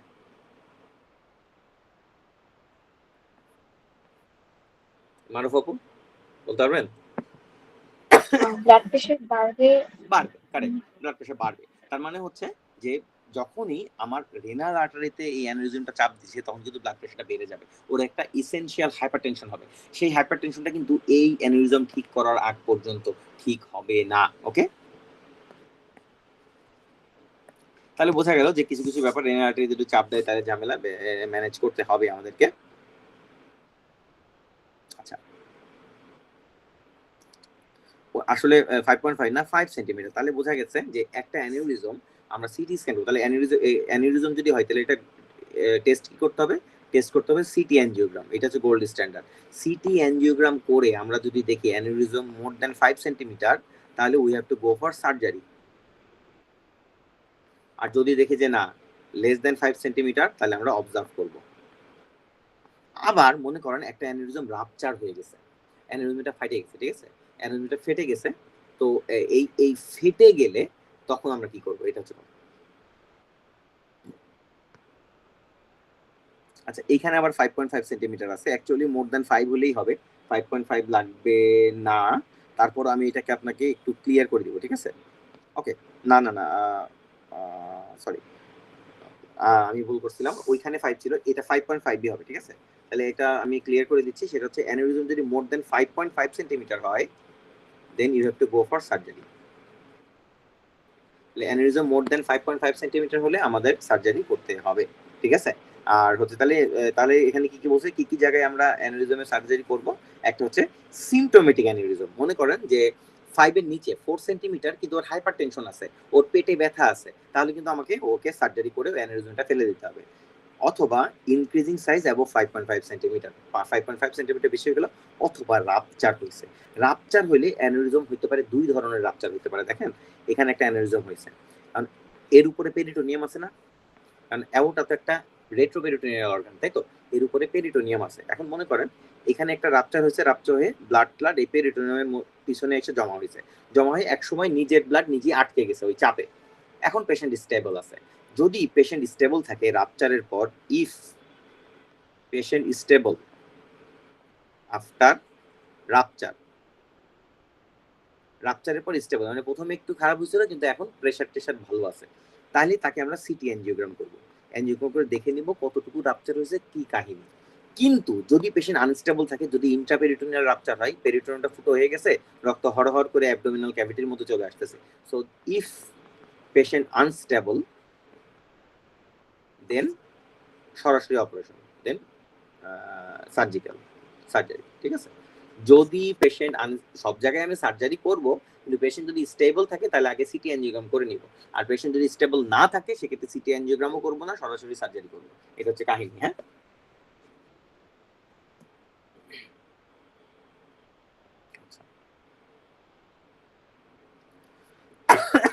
তো এখানে অনেকগুলো কাহিনী দিয়ে আছে, কি করবো না করবো এগুলো একটা রিডিং মারবেন করে, এখান থেকে খুব একটা প্রশ্ন আসবে না আসলে।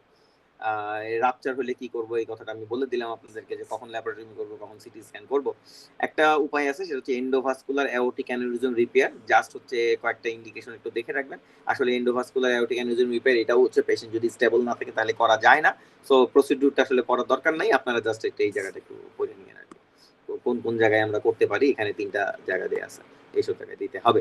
আচ্ছা, এবার হচ্ছে ভেনাস থ্রোম্বো এম্বোলিজম, এটা একটা কাহিনী। ভেনাস থ্রোম্বো এম্বোলিজম আমরা এই কথাটা আগে বারবার পড়ছি, যে অনেকগুলো রিস্ক ফ্যাক্টর আছে, ওই যে রিস্ক ফ্যাক্টরের ক্ষেত্রে আমরা ওই যে ভার্কোস ট্রায়াড করছিলাম, 3টা জিনিস থাকে, যেটা হচ্ছে টার্বুলেন্স অথবা স্ট্রেসিস থাকবে, তারপর হাইপার কোয়াগুলেবল স্টেট থাকবে, এন্ডোথেলিয়াল ইনজুরি। আসলে আলটিমেটলি দিন শেষে ওইগুলাই, যদি কেউ ওবেস থাকে, কারোর ক্যান্সার থাকে, ইমোবিলাইজেশন থাকে, প্রেগন্যান্সি থাকে, সেসব ক্ষেত্রে কিন্তু তাদের থ্রোম্বো এম্বোলিজমের রিস্ক অনেক বেড়ে যায়। সাধারণত ডিপ ভেনে থ্রোম্বাস হয়, সেই ডিপ ভেন থেকে আবার কিন্তু পালমোনারি এম্বোলিজমও হইতে পারে। এইসব হচ্ছে কাহিনী। এই যে আন্ডারলাইন কন্ডিশনগুলোর নাম পড়বেন, আর কি কি ওষুধ খাইলে হইতে পারে, এগুলো কন্ট্রাসেপটিভ পিল খেলে যেমন হইতে পারে, অনেক ট্যামোক্সিফেন খেলে হইতে পারে, তো জাস্ট কয়েকটা নাম একটু দেখে রাখবেন, এটা অত পড়ার দরকার নাই। লেরিক সিনড্রোম নামে একটা সিনড্রোম, এই সিনড্রোমটা একটু আমি বলি। এই দেখেন, এইটা হচ্ছে আমার অ্যাবডোমিনাল অ্যাওটা, সেখান থেকে ভাগ হলে হচ্ছে কমন আইলিয়াক, সেখান থেকে এক্সটার্নাল আইলিয়াক এবং ইন্টারনাল আইলিয়াক। এই ইন্টারনাল আইলিয়াকে যদি অবস্ট্রাকশন থাকে, এই ইন্টারনাল আইলিয়াক থেকে ইন্টারনাল পুডেন্ডাল আসে, যেটা হচ্ছে পেনাইল আর্টারি হয়, তাই তো? পেনাইল আর্টারি হয়, তাহলে এটা এবং বাটকেও যেটি superior gluteal inferior gluteal artery এগুলো মোটামুটি ইন্টারনাল আইলিয়াক থেকে আসে। সো ইন্টারনাল আইলিয়াকে যদি অবস্ট্রাকশন হয় সেক্ষেত্রে কিন্তু একটা কাহিনী ঘটে। এই ইন্টারনাল আর্টারিতে যদি অবস্ট্রাকশন হয় সেক্ষেত্রে তার বাটক পেন হতে পারে, এবং একই সাথে ওর যেহেতু পেনাইল আর্টারিতেও কমে গেল সাপ্লাই, সেজন্য ওর হতে পারে ইম্পর্টেন্স, মানে ইরেকশন হচ্ছে না যদি কোনো পুরুষ হয় তার ক্ষেত্রে। তাহলে বাটক পেন, ইম্পর্টেন্স, এই সমস্যাগুলো হতে পারে। এই সমস্যাগুলোর মতো ইন্টারনাল আইলিয়াক আর্টারি অথবা ওভারঅল আইলিয়াক আর্টারিও বলা যায়, যে আইলিয়াক আর্টারিতে হলে হয় বাটকে ক্লটিকেশন হয় এবং ইম্পর্টেন্স হয়, এইটাকে বলা হয় হচ্ছে লেরিক সিনড্রোম। টাকাশো আর্টারিতে যে জায়ান্ট বড় বড় আর্টারিগুলোকে ইনভলভ করে পালস পাওয়া যায় না, এটা নিয়ে আমরা আলোচনা করেছি। টেম্পোরাল আর্টারিটিস নিয়ে আলোচনা করেছি। এবার ফ্র্যাকচারের ব্যাপারে একটু কথা বলি, যে বোন ফ্র্যাকচারের হচ্ছে হিলিং এর কি কি স্টেপস আছে, এগুলো একটু কালো দাগগুলো আপনারা একটু পড়ে নেবেন, এখানে খুব একটা বলার নাই, ঠিক আছে? ফ্যাক্টরস অ্যাফেক্টিং ফ্র্যাকচার হিলিং, এইগুলো কিন্তু আপনারা একটু পড়ে নেবেন, স্পেশালি কালো দাগগুলো একটু দেখে নেবেন। এটা আলাদাভাবে বলার কিছু নেই, এটা বুঝতেই পারতেছেন যে কারা কারা এফেক্ট করে ভালো করে। কোলাজেন ভালো থাকলে হবে, যদি ম্যাল নিউট্রিশন থাকে, ইনফেকশন থাকে, ইনফ্লামেশন থাকে, এইসব জিনিস হলে কেউ যদি আগে থেকে স্টেরয়েড খায়, তাহলে কিন্তু তার হচ্ছে হিলিং এফেক্টেড হবে। ওই একই রকম সবকিছুই এক। কিছু কিছু ডিজিজ, যেমন কিছু কিছু কানেক্টেড কিছু ডিসঅর্ডার থাকলেও কিন্তু ফ্র্যাকচারগুলো ঠিকমতো হিল হবে না। Carpal tunnel syndrome, carpal tunnel সিনড্রোমে কোন নার্ভে মূলত ইয়া হয় বলেন তো? কোন নার্ভে কম্প্রেশন হয় কার্পাল টানেল সিনড্রোমে? Which nerve? মিডিয়ান নার্ভ, তাই না? কারণ মিডিয়ান নার্ভটা কার্পাল টানেলের মধ্যে দিয়ে যায়, কিন্তু আলনার নার্ভ কি কার্পাল টানেলের মধ্যে দিয়ে যায়?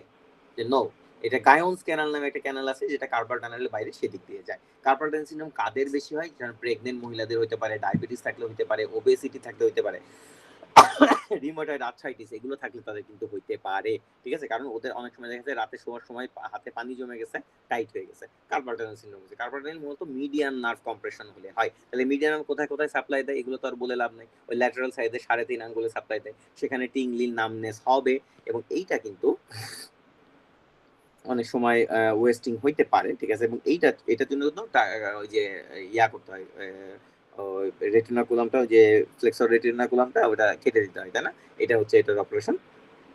আর একটা ব্যাপার, সেটা হচ্ছে এখানে দুইটা সাইন আছে, টিনেল সাইন এবং ফ্যালেন সাইন।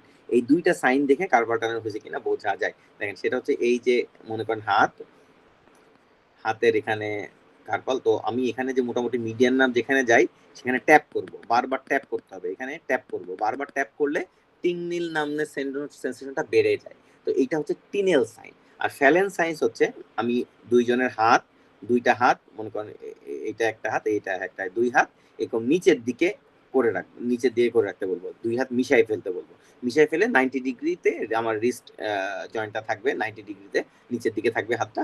তখন কিছুক্ষণ পর ওই টিংলিং নামনেসটা বাড়বে। সো এই টিনেল এবং ফ্যালেন সাইন, এই দুইটা সাইন কিন্তু স্পেশালি কার্পাল টানেল সিনড্রোমের জন্য দেখতে হয়। এবার আমরা বোন ডিজিজে চলে আসি। আচ্ছা, বোন ডিজিজটা আমরা একটু লিখে লিখে বলবো।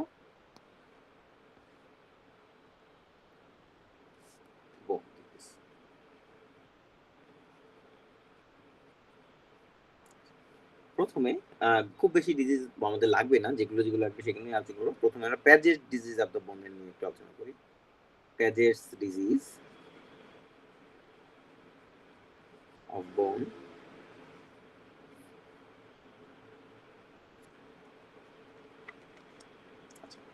প্যাজেস ডিজিজ অফ দ্য বোনে এটা কাহিনীটা কি ঘটে? এখানে হয় হচ্ছে ইরেগুলার বোন ফর্মেশন হয়, আবার রিজর্পশন হয়, মানে নিজের মতোই তৈরি হচ্ছে আবার সেটা খেয়ে ফেলছে, ঠিক আছে? তো ইরেগুলার কি কাহিনী করতেছে এখানে? ইরেগুলার বোন ফর্মেশন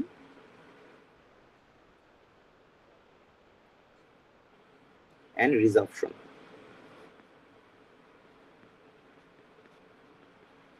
এই কাহিনীটা ঘটতেছে। সো এটা একটা খারাপ জিনিস, বোঝা যাচ্ছে বোন তৈরি হচ্ছে আবার সেই বোনস ভেঙে যাচ্ছে। যেহেতু বারবার বোনস ভাগছে সেখানে কিন্তু এএলপিটা বেড়ে যাচ্ছে, রেইজড এএলপি হচ্ছে, ওকে? এখানে এএলপিটা বেড়ে যাচ্ছে।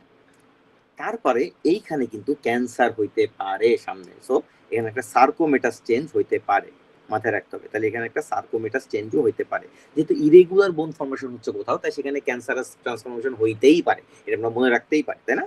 তো সার্কোমেটাস চেঞ্জ হবে সেখানে। তাহলে এখানে একটা ইরেগুলার বোন ফর্মেশন এবং রিজর্পশন হচ্ছে, যার কারণে সেখানে এলপি বেড়ে যাচ্ছে এবং এখানে একটা সার্কোমেটাস চেঞ্জ হওয়ার একটা সম্ভাবনা আছে। একই সাথে প্যাজেজ ডিজিজ অনেক সময় ভার্টিব্রাতে ইনভলভ করে, সামটাইমস ইনভলভ ভার্টিব্রা।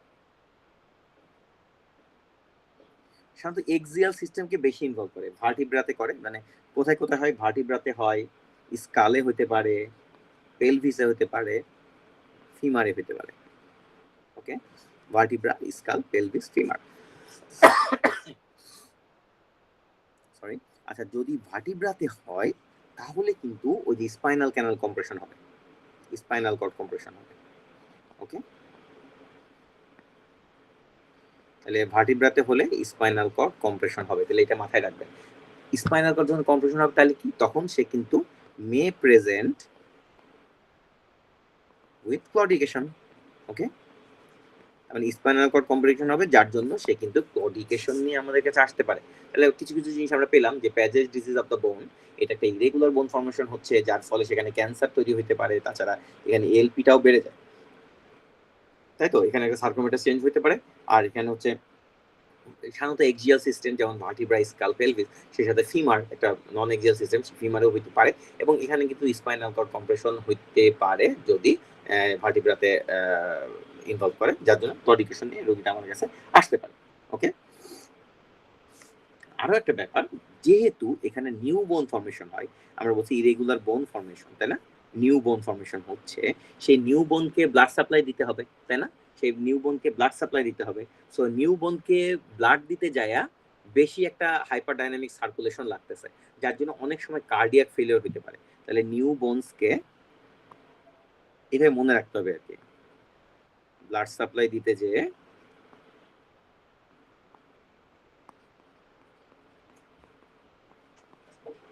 যে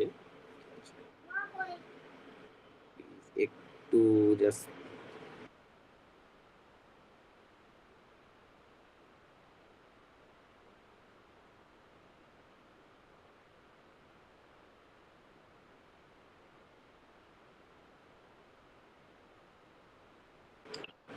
ওকে, সরি ফর দ্য ইন্টারাপশন। তো যেহেতু নিউবর্নকে ব্লাড সাপ্লাই দিতে যে কার্ডিয়াক ফেলিওর হচ্ছে। ওকে, তাহলে আমাদের মাথায় থাকবে যে প্যাজেজ ডিজিজ অফ দ্য বোন, নতুন নতুন বোন তৈরি হচ্ছে এবং রিজর্পশন হচ্ছে, এখানে এলপি বাড়তেছে, সার্কোমেটার চেঞ্জ হতে পারে, অনেক সময় ভার্টিব্রাকে আক্রান্ত করলে সেখানে কিন্তু স্পাইনাল কর্ডিকুলেশন হতে পারে, এবং নিউ বোনকে যেহেতু ব্লাড সাপ্লাই দিচ্ছে, যার ফলে হাইপারডাইনামিক সার্কুলেশন থেকে কার্ডিয়াক ফেলিওর হইতে পারে।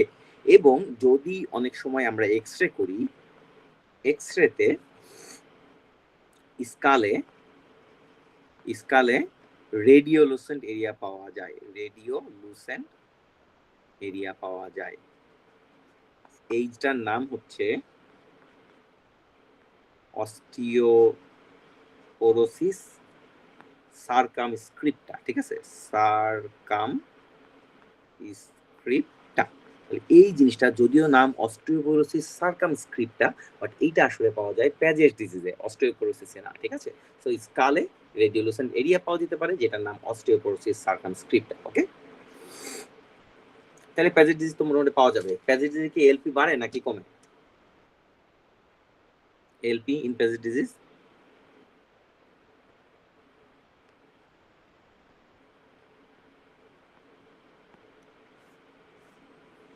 ওকে।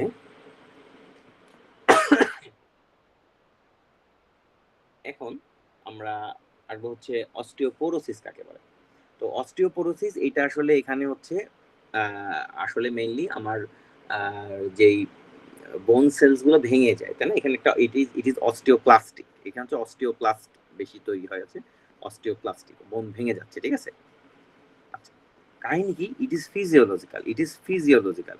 তাহলে আমার প্যাজেস ছিল প্যাথোলজিক্যাল, কিন্তু এটা কিন্তু ফিজিওলজিক্যাল, ঠিক আছে? তার মানে এখানে কিন্তু কোনো প্যাথোলজিক্যাল প্রসেস নাই, ফিজিওলজিক্যাল। এটা সাধারণত পোস্ট মেনোপজাল ওমানদের বেশি হয়, এবং এখানে কিন্তু নর্মাল এলপি থাকে, নর্মাল ক্যালসিয়াম থাকবে। তাহলে মাথায় থাকবে ব্যাপারটা যে এএলপি নর্মাল থাকবে, ক্যালসিয়ামও নর্মাল থাকবে। তাহলে অস্টিওপোরোসিস যদি হয় সেটা ইট is A physiological process, just হচ্ছে এখানে বোন ম্যাটেরিয়ালটা কমে যাবে, বোন মিনারেল ডেনসিটিটা কমে যাবে, কিন্তু এখানে কিন্তু এলপি এবং ক্যালসিয়াম সবই নর্মাল থাকবে। ওকে, এইবার পরেরটা হচ্ছে আরেকটা প্রাইমারি বোন টিউমারের আগে আমরা আরেকটা ডিজিজ আছে, সেটা হচ্ছে সেকেন্ডারি বোন টিউমার, যেটা অনেক বেশি ক্ষেত্রে হয়, তাই না? সেকেন্ডারি বোন টিউমার, এইসব জায়গায় ট্রিটমেন্ট কি জানেন? অধিকাংশ সময় বিসফসফেনেজ দিতে হয়। বিসফসফেনেজ দিলে হচ্ছে আমার হচ্ছে বোন ফর্মেশনটা ভালো হয়। তো বিসফসফেনেজ এটা ট্রিটমেন্টটা আমাদের বইতে লেখা আছে, আমি দেখাই দিব। সেকেন্ডারি বোন টিউমার, সেকেন্ডারি, এখন যেহেতু বোন টিউমারের ক্ষেত্রে কিন্তু সেকেন্ডারি অনেক ক্ষেত্রেই হয়, এবং আমরা জানি যে সাধারণত আমাদের মাঝখানে যে অর্গানগুলো যেমন থাইরয়েড, ব্রেস্ট, লাং, তারপরে হচ্ছে প্রস্টেট, কিডনি, এইসব জায়গা থেকে কিন্তু খুব বোনসে ছড়ায়, তাই না? তো এই জিনিসগুলো জানি, তার মধ্যে গুরুত্বপূর্ণ যেটা সেটা হচ্ছে প্রস্টেট থেকে কি ধরনের লেশন হয়? স্ক্লেরোটিক, স্ক্লেরোটিক বোন লেশন হয়, এবং ব্রেস্ট থেকে কি হয়? লাইটিক হয়, তাই তো? এই জিনিসগুলো আমাদের জানা লাগবে যে ব্রেস্ট থেকে লাইটিক হয়, প্রস্টেট থেকে হয়। এবং এই সেকেন্ডারি বোন টিউমার যদি হয় সেখানে কিন্তু ক্যালসিয়ামও বেড়ে যায়, সেখানে কিন্তু এএলপিও বেড়ে যায়। এএলপি ক্যালসিয়াম দুইটাই বাড়ে, এটা হচ্ছে সাধারণত ব্রেস্টের ক্ষেত্রে লাইটিক হয়, প্রস্টেটের ক্ষেত্রে স্ক্লেরোটিক হয়।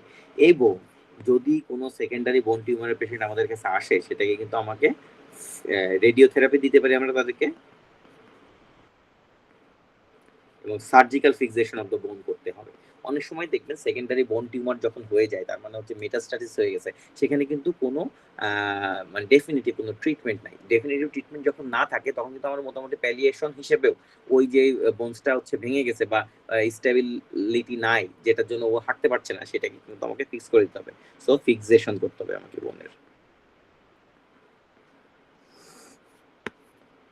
এইবার আমরা আসবো হচ্ছে বোন টিউমারে, প্রাইমারি বোন টিউমার, ঠিক আছে?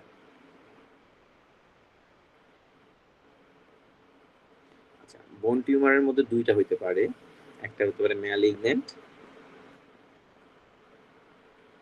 একটা হতে পারে বিনাইন। বিনাইন যেটা, সেটা মোটামুটি একটাই গুরুত্বপূর্ণ, সেটা অস্টিওয়েড অস্টিওমা। অস্টিওয়েড অস্টিওমা, এইটা সাধারণত বোনের কর্টেক্সে হয়। বোনের কর্টেক্স হচ্ছে বাইরের দিক, মেডুলা হচ্ছে ভেতরের দিক, তাহলে বোনের কর্টেক্সে হয় এটা, এবং এটা ইয়াং এজে হয়,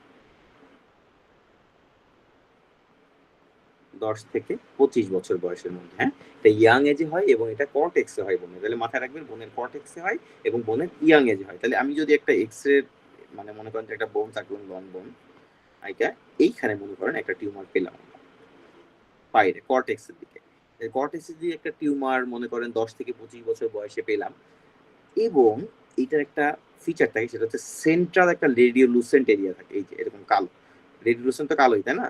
তাহলে এখানে একটা সেন্ট্রাল রেডিওলুসেন্ট এরিয়া থাকে।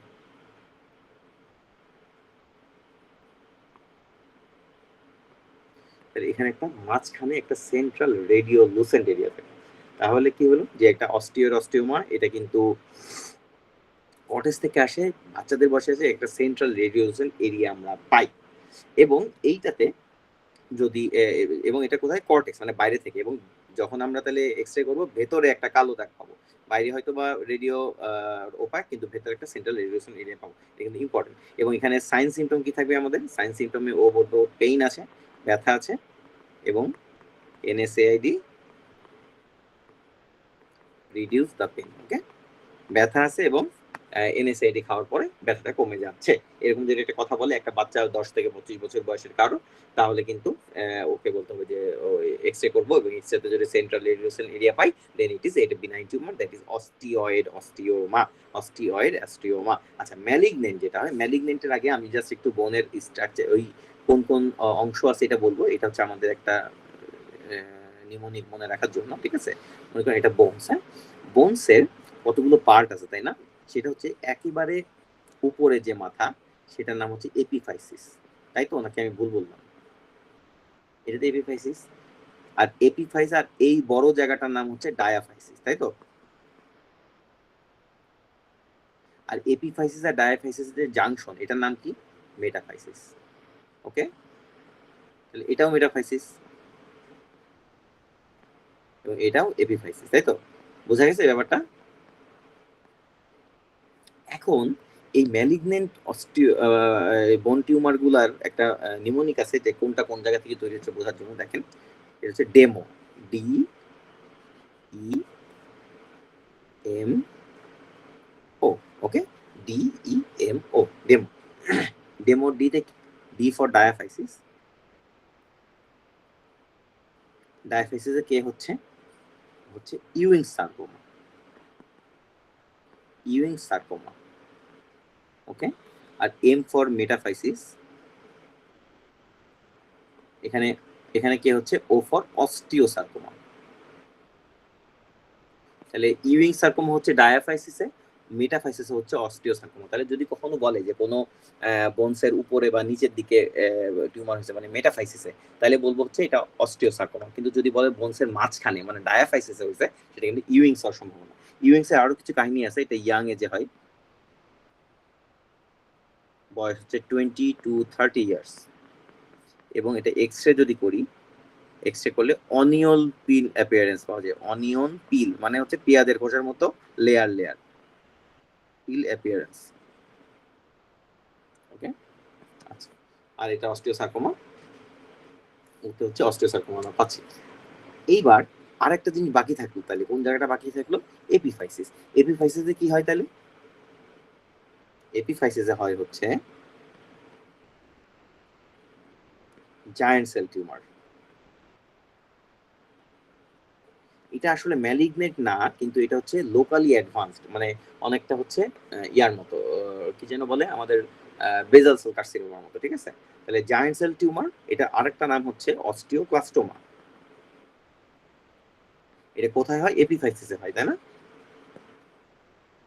এইটা হচ্ছে একটা rapidly enlarging tumour, rapidly enlarging tumour. এইটাতে কিন্তু লোকালি ইনভেসিভ, এটা ক্যান্সার না কিন্তু লোকালি ইনভেসিভ। এইখানে জায়ান্ট সেল টিউমার থাকলে সেখানে রেগুলারলি একটা জিনিস পাওয়া যায়, সেটা হচ্ছে প্যাথোলজিক্যাল ফ্র্যাকচার। প্যাথোলজিক্যাল ফ্র্যাকচার পাওয়া যায়। প্যাথোলজিক্যাল ফ্র্যাকচার কাকে বলে? কোন আইডিয়া আছে আপনাদের বা কিছু বলবেন? প্যাথোলজিক্যাল ফ্র্যাকচারটা কাকে বলে আসলে? এইটা হচ্ছে, এটা একটা খুব সুন্দর একটা সংজ্ঞা আছে। এই সংজ্ঞাটা হচ্ছে ফ্র্যাকচার অফ অ্যাবনর্মাল বোন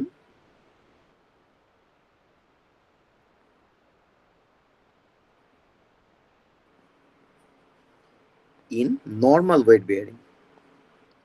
বুঝা গেছে? তার মানে আপনার বোনসটা অ্যাবনর্মাল, প্যাথোলজিক্যাল, এবং আপনি একটা স্বাভাবিক কাজ করতে গেছেন, সেটা করতে যায় আপনার বোনসটা ভেঙে গেছে। তার মানে মনে করেন যে আপনি একটা অ্যাক্সিডেন্টে বোনস ভেঙে গেল, এটা কিন্তু প্যাথোলজিক্যাল ফ্র্যাকচার না, এটা সবারই হবে, তাই না? কিন্তু আপনি হাঁটতে হাঁটতে হঠাৎ একটু পড়ে গেলেন, দেখলেন যে আপনার নেক অফ দ্য ফিঙ্গার ফ্র্যাকচার হয়ে গেছে। সো এইটা কিন্তু প্যাথোলজিক্যাল ফ্র্যাকচার, মানে এটা হওয়ার কথা না। স্বাভাবিকভাবে একটু পড়ে গেলেই তার বোনস ফ্র্যাকচার হওয়ার কথা না। এটা যদি হয় সেটাকে প্যাথোলজিক্যাল ফ্র্যাকচার বলে, ওকে। Wait bearing. আচ্ছা, আর এক্স-রেতে একটা অ্যাপিয়ারেন্স আসে এখানে, এক্স-রেতে হচ্ছে সোপ বাবল অ্যাপিয়ারেন্স, ওকে। এটা পাওয়া যায়, ওকে। তাহলে গেল, তাহলে আমরা আহ, এই এই ক্যান্সারের ব্যাপারগুলো একটু বুঝতে পারলাম। এখানেও প্যাজেটস এর ক্ষেত্রে ওই যে ওই কথাগুলো আছে, যে কার্ডিয়াক ফেলিয়ার হতে পারে, সার্কোমেটাস চেঞ্জ হতে পারে, বিসফসফোনেট দিতে হবে। অস্টিওপোরোসিস একটা ওল্ড এজের ক্ষেত্রে, পোস্টমেনোপজের ক্ষেত্রে হতে পারে, অ্যালকালাইন ফসফেটাস নরমাল, ক্যালসিয়াম নরমাল থাকে, বিসফসফোনেট দিব, ক্যালসিয়াম, ভিটামিন ডি, এগুলো আমরা দিই, আসলে সেটাই দিতে হবে। সেকেন্ডারি বোন টিউমার হলে রেডিওথেরাপি দিতে পারি, বোন ফিক্সেশন করতে পারি, যেমন স্ক্লেরোটিক হয় প্রোস্টেটে, লাইটিক হয় ব্রেস্টে, এই কথাগুলো আমরা পড়লাম, তাই না? ক্যালসিয়াম আর অ্যালকালাইন ফসফেটাস এগুলো সব বেড়ে যাবে এখানে। তো অস্টিওপোরোসিস, প্যাজেটিজম নিয়ে কথাবার্তা আছে, এগুলো একটু দেখে নেবেন সবাই।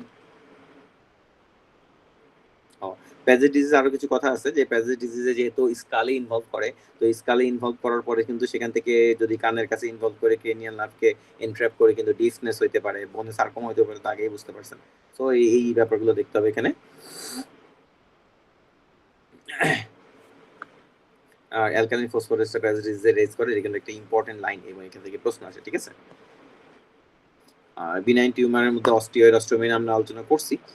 এখানে ফিমার অ্যান্ড টিবি এর মধ্যে সাধারণত এফেক্ট করে, এই লাইনটা ইম্পর্টেন্ট বলা ছিল না। আচ্ছা, কন্ড্রোমাটাও দেখবেন, এটা হচ্ছে কার্টিলেজের টিউমার। ওকে, অস্টিওকন্ড্রোমা, বোন সিস্ট, এগুলো একটু দেখে নেবেন, এই কালো কালো দাগগুলো মোটামুটি।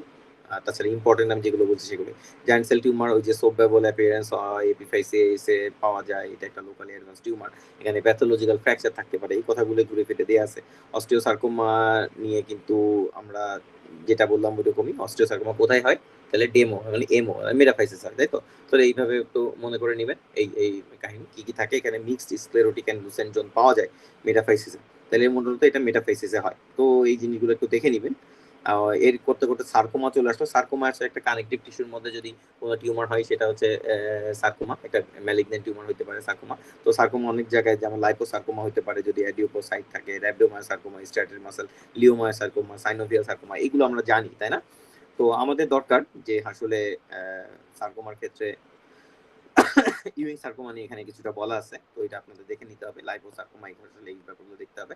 লাম্বার স্পাইনাল স্টেনোসিস নিয়ে আমরা কথা আগে বলেছি, যে যেটাতে আসলে এই যে নিউরোজেনিক ক্লডিকেশন হয়, যেটা যে আমি যদি ওই যে আপ হিলে উঠি তাহলে ভালো লাগবে, এবং এটার জন্য কি অপারেশন করতে হয়, ল্যামিনেক্টমি নামে একটা অপারেশন আছে আমাদের, যে নিউরোসার্জন অথবা অর্থোপেডিক সার্জনরা করে ল্যামিনেক্টমি, তাই না? ল্যামিনাটা কেটে দেয়। ল্যামিনেক্টমি কাকে বলে? ল্যামিনা হচ্ছে যে এই যে ভার্টিব্রাল বডি থেকে,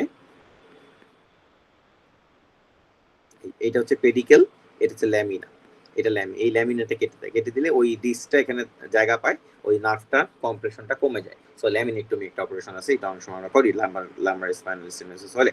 ওকে, ঠিক আছে। এবং এবং স্পাইনাল ক্যানাল স্টেনোসিস হলে কিন্তু MRI is the best modality, এটা আমরা জানি যে নার্ভ রুট কম্প্রেশন হলে এমআরআই করতে হয় আমাদেরকে, না? এবার আরেকটা জিনিস আছে, সেটা হচ্ছে ইলিওসোয়াস অ্যাবসেস। এই অ্যাবসেসটা সাধারণত ইলিয়াকাস এবং সোয়াস মাসল যেখানে থাকে সেখানেই হয়। এটা কিন্তু একটা পোস্টেরিয়র অ্যাবডোমিনাল ওয়ালের অ্যাবসেস, তাই না? পোস্টেরিয়র অ্যাবডোমিনাল ওয়ালের অ্যাবসেস আমরা জানি, আমাদের পোস্টেরিয়র এর পেরিটোনিয়াম কিন্তু এর সামনে থাকে। সাধারণত এই অ্যাবসেসটা কখন হয়? স্টাফাইলোককাস অরিয়াস দিয়ে ইনফেকশনের জন্য হতে পারে, টিবি হলে হতে পারে, ক্রনস ডিজিজের জন্য হতে পারে, এটা UTI, vertebral osteomyelitis, it is very important. Vertebral osteomyelitis হলে কিন্তু ইলিওসোয়াস অ্যাবসেস হতে পারে। এখন একটা জিনিস দেখেন, যে সোয়াস মেজর এবং ইলিয়াকাস মাসল, এটা আমরা জানি পোস্টেরিয়র অ্যাবডোমিনাল ওয়ালে আছে, না? এসে ওরা হচ্ছে মূলত আমার আইলিয়া ক্রেস্টের সামনে, ওই জায়গা থেকে ওরা কোন জায়গায় লাগে লাগে ফিমারের লেসার টোপেন্টারে লাগে, এবং এদের মূলত কাজ হচ্ছে কি? কাজ হচ্ছে flexion of the hip joint, তাই তো? Flexion of hip joint. মনে করেন এইখানে একটা অ্যাবসেস হয়েছে, এটা একটা অ্যাবসেস, হ্যাঁ, এটা একটা অ্যাবসেস, ইলিওসোয়াস অ্যাবসেস, সোয়াস মাসলের নিচে একটা অ্যাবসেস হয়েছে। এখন এই অ্যাবসেসটা, এই মাসলটা যখন কন্ট্রাক্ট করবে, কন্ট্রাক্ট করা মানে ছোট হয়ে যাওয়া, ছোট হইলে অ্যাবসেসের উপর থেকে প্রেসার কমে যাবে, তার মানে ব্যথা কম করবে। তাহলে কন্ট্রাক্ট কখন হয়? যখন ফ্লেকশন করতেছে। আর যখন এক্সটেনশন হচ্ছে, এক্সটেনশনে অন্য গ্রুপ অফ মাসল কাজ করে, পেছনের দিকে হ্যামস্ট্রিং মাসল কাজ করে, তখন কিন্তু ইলিওসোয়াসটা এক্সপ্যান্ড হয়ে যাচ্ছে। এটা যখনই এক্সপ্যান্ড হচ্ছে তখনই কিন্তু ব্যথাটা বাড়তেছে। সো বোঝা যাচ্ছে যে যখন আমি হিপ এক্সটেনশনে থাকবে তখন প্রচন্ড ব্যথা করবে, ফ্লেকশন করলে কিন্তু ব্যথা করবে না। মানে মাসলটা যদি কন্ট্রাক্ট করে তখন আর ব্যথা করবে না, মাথা যদি এক্সপ্যান্ড করে সেক্ষেত্রে ব্যথা করবে। এটা হচ্ছে ইলিওসোয়াস অ্যাবসেসের ব্যাপার। তো ইলিওসোয়াস অ্যাবসেস হলে আমাকে কিন্তু ইনসিশন এবং ড্রেনেজ করতে হবে। কিভাবে ট্রেন করবো? এক্সট্রা পেরিটোনিয়ালি, মানে পেটের মধ্যে ঢোকা লাগবে না। আমরা কি করবো? এই যে মনে করেন যে পেট না বুঝতে পারলে আমাকে বলতে হবে, ঠিক আছে? এই পেটের এই নিচে আমরা স্যান্ড ব্যাগ দিব, দিয়ে এইটাকে টান টান করবো, করে এখানে একটা এরকম একটা ইনসিশন দিব।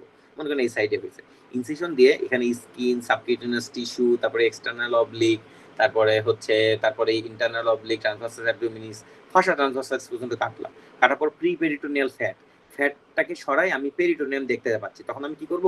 পেরিটোনিয়ামটা তো এরকম করে চলে গেছে, তো এই দিক থেকে পেরিটোনিয়ামটাকে মানে আমি আস্তে আস্তে হাত দিয়ে সোয়াইপ করবো, করে পেরিটোনিয়াম এবং গাটমাট সহ সোয়াইপ করতে করতে এইদিকে নিয়ে চলে যাব। নিয়ে গেলে এবার পেরিটোনিয়ামটা সরে গেলে আমি এখানে দেখতে পাবো সোয়াস মেজর মাসল, এবং এটাকে একটু ফাঁকা করলেই আমি অ্যাবসেসটা বের করবো। সো পেরিটোনিয়ামের মধ্যে আমার ঢোকা লাগবে না, আমি এক্সট্রা পেরিটোনিয়ালি কিন্তু এই কাজটা করতে পারতেছি। এই ব্যাপারটা কি বোঝা গেছে? এই মানববাবু বুঝতে পারছেন ব্যাপারটা, যে এক্সট্রা পেরিটোনিয়াল কি করে করতেছি আমরা? জি ভাইয়া। মানে আমি কিন্তু গাঁটটা কিন্তু দেখবো না, গাঁটের মধ্যে কিন্তু আমি ঢুকবো না, ঠিক আছে? সো এটা এক্সট্রাপেটেড নিয়ে আমাকে এটা ইয়া করতে হবে, এবং CT scan is the gold standard of investigation. তো এই কথাগুলো এখানে লেখা আছে, আপনাকে দেখে নেবেন। বার্ন নিয়ে আমি আর কিছু বলবো না, আপনারা একটু পড়ে নেবেন এটা, কারণ এটা নিয়ে আগে কয়েকবার কথা হয়েছে, রাগি ক্লাস নিছে, আমার একটা ক্লাস ছিল বার্নের উপরে। সো কোলাজেন ডিজিজের মধ্যে একটা জিনিস মনে রাখবেন, vitamin C is very very important, এবং একটা সময় রিপেয়ারের সময় কোলাজেন টাইপ 1টা টাইপ 3-তে কনভার্ট হতে হয়, কারণ টাইপ 3টা হচ্ছে বেশি ইলাস্টিক। সো এই কাজটা করে হচ্ছে ভিটামিন সি। ভিটামিন সি না থাকলে কিন্তু কোলাজেন ডিজিজ হয়, এবং কোলাজেন ডিজিজ হলে কিন্তু আমার উন্ড হিলিং দিতে হবে। এটা হচ্ছে কাহিনী। কি কি সাব টাইপ আছে এগুলো একটু দেখে নেবেন। এএলএস ডানলস ডিজিজ, এটাও একটা কোলাজেন ডিজিজ। এটা হচ্ছে অ্যাবনরমালিটি অফ দ্য টাইপ 1 এবং টাইপ 3 কোলাজেনে হয়, যার ফলে হচ্ছে পেশেন্টের মধ্যে হাইপার মোবিলিটি হয়, কোলাজেনে স্ট্রেন থাকে না, মাসেলে স্ট্রেন থাকে না। সো এএলএস ডানলস ডিজিজ এটা একটা কোলাজেন ডিজিজ, এইটুকু মোটামুটি জানা লাগবে। অ্যাকন্ড্রোপ্লাসিয়া, এটা একটা রোগ যেখানে হচ্ছে ফাইব্রোব্লাস্ট গ্রোথ ফ্যাক্টরের ডিফেক্ট থাকে, এবং এখানে কি হয়, স্মল বোন হয়, বোনের ডেভেলপমেন্ট ভালো হয় না, বোনগুলো স্মল হয়ে থাকে, ঠিক আছে, বোনের ডেভেলপমেন্ট ভালো হয় না, ফাইব্রোব্লাস্ট গ্রোথ ফ্যাক্টরের প্রবলেম হয়।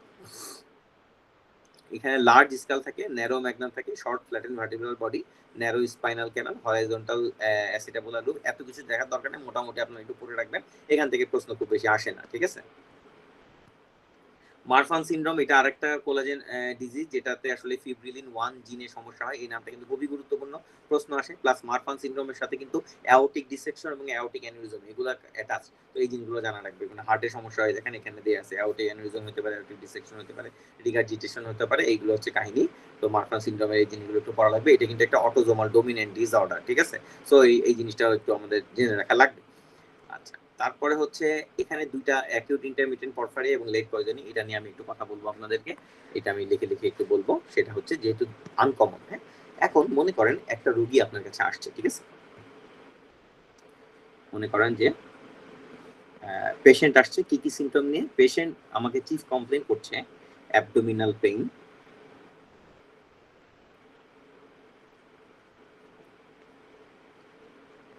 অ্যাবডোমিনাল পেইন, ভমিটিং,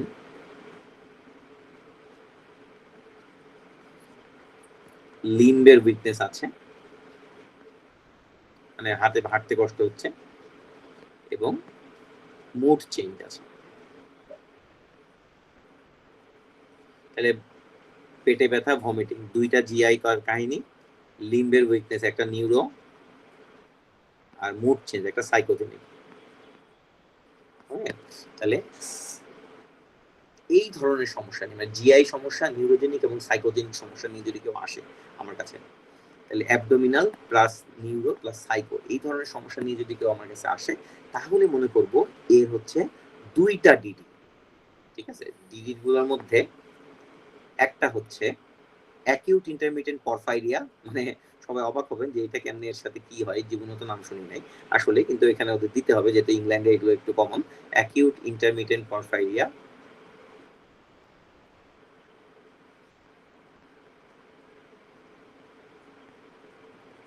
আরেকটা হতে পারে লেট পয়জনিং। ওকে, তাহলে এটা তাহলে ডিডি দুইটা। যদি কারোর এরকম জিআইটি, নিউরোজেনিক এবং সাইকোজেনিক প্রবলেম নিয়ে আমাদের কাছে আসে, ওর প্রবলেম দুইটা, সেটা হচ্ছে অ্যাকিউট ইন্টারমিটেন্ট পরফাইরিয়া হতে পারে, অথবা তার লেট পয়জনিং হতে পারে। লেট পয়জনিং আর অ্যাকিউট ইন্টারমিটেন্ট পরফাইরিয়া, এই দুটোর মধ্যে পার্থক্য কি করে করব?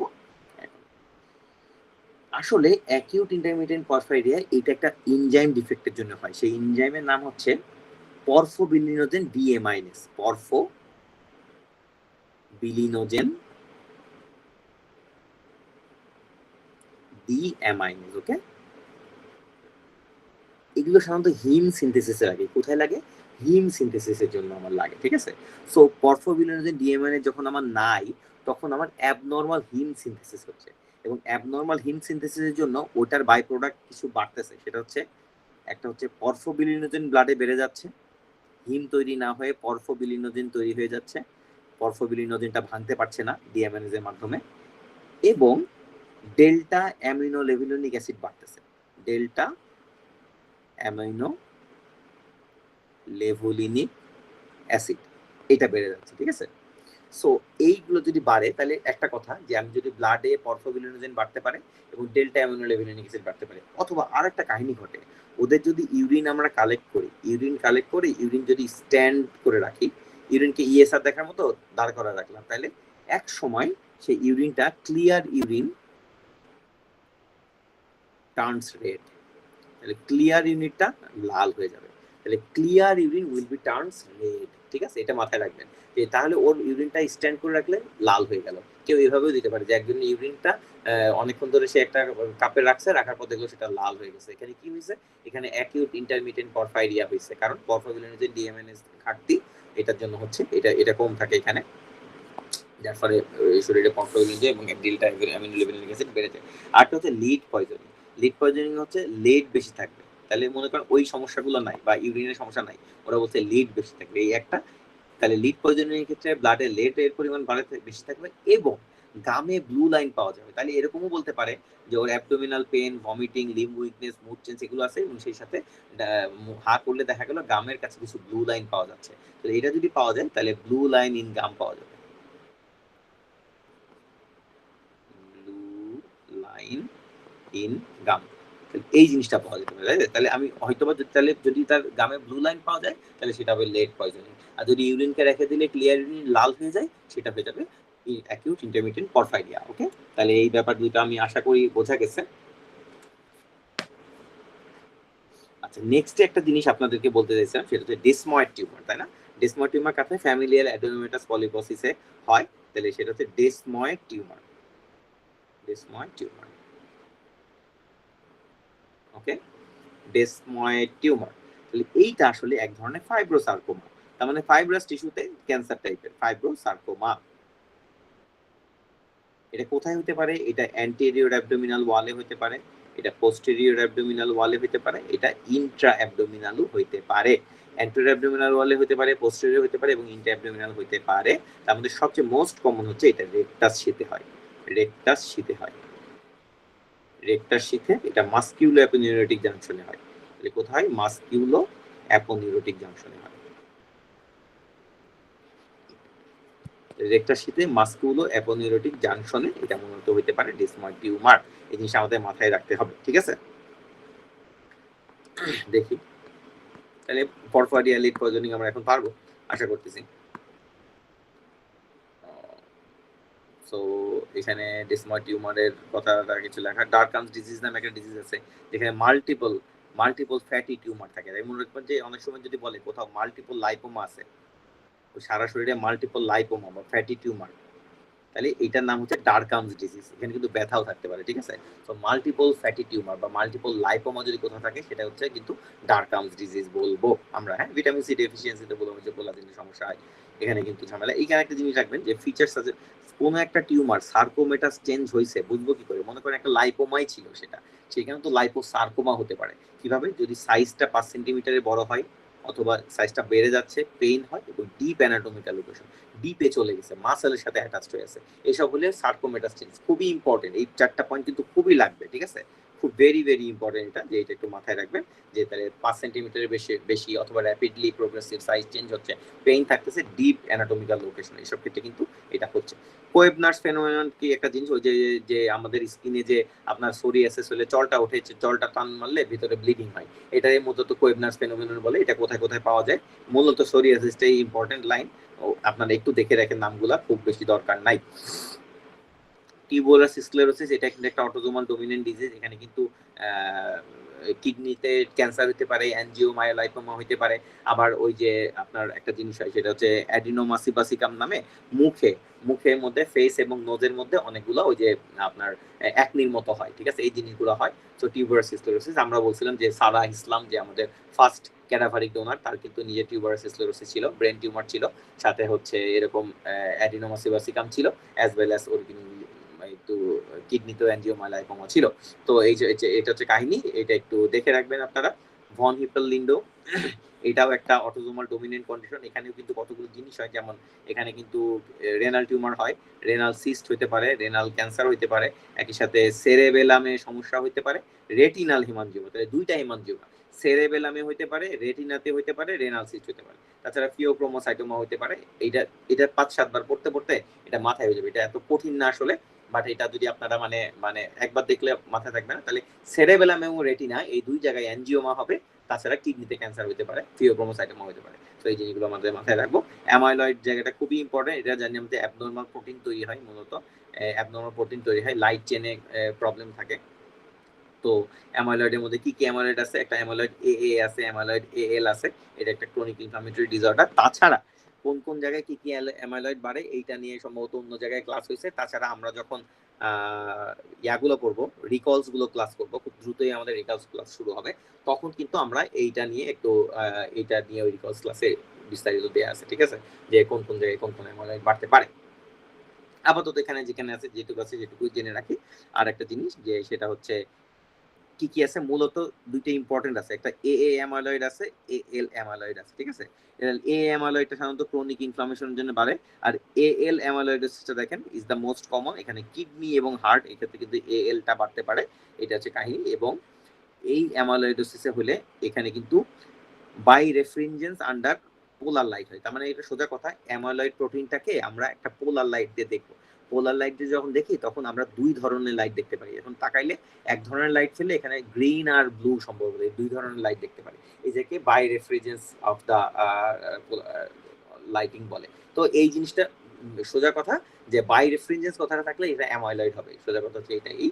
এবং অ্যামাইলয়েডটা দুই ধরনের আছে, বেশি ইম্পর্টেন্ট। তাছাড়াও আরো অনেক ধরনের অ্যামাইলয়েড আছে যেটা আমাদের রিকলস ক্লাসে আর একটু ভালো করে বর্ণনা দেয়া আছে এটা, না?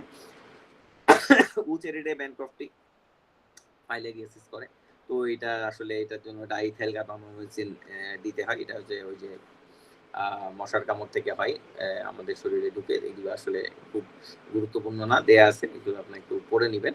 এখন নার্ভ ইনজুরি টাইপটা দিয়ে আমরা মোটামুটি আমি বলবো যে কি কি টাইপের নার্ভ ইনজুরি আছে, এটা একটু আমি বলতে চাই। সেটা হচ্ছে দেখেন, এখন আমি যদি একটা নার্ভ ইয়া কি,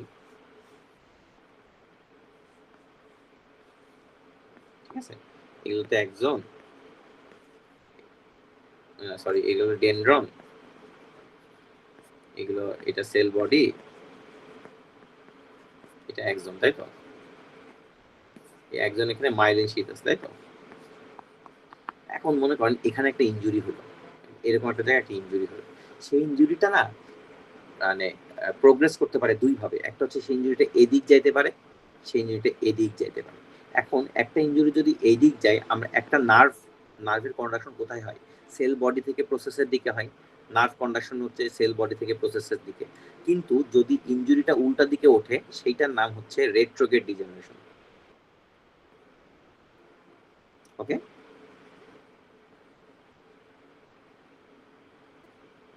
আর যদি উল্টা সঠিক দিকে হয়, নিচের দিকে হয়, উপর থেকে নিচের দিকে হয়, মানে সেল বডি থেকে নিচের দিকে প্রোগ্রেস করে ইনজুরিটা, সেটার নাম হচ্ছে ওয়ালেরিয়ান ডিজেনারেশন। তাহলে এই দুটো জিনিস আমরা জেনে রাখলাম যে ওয়ালেরিয়ান ডিজেনারেশন কাকে বলে এবং রেট্রোগ্রেড ডিজেনারেশন কাকে বলে।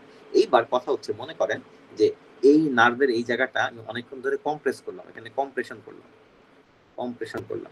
অনেকক্ষণ ধরে। যদি আমরা কোথাও বসে থাকি, দেখেন আমার পায়ে ঝিঝি ধরে যায়, তাই না? তো ওই জিনিসটাই হচ্ছে এইটা, যে নার্ভ কম্প্রেশন করার পর একটা ট্রানজিয়েন্ট একটা লস হচ্ছে, একটা ট্রানজিয়েন্ট কন্ট্রাকশন লস হচ্ছে।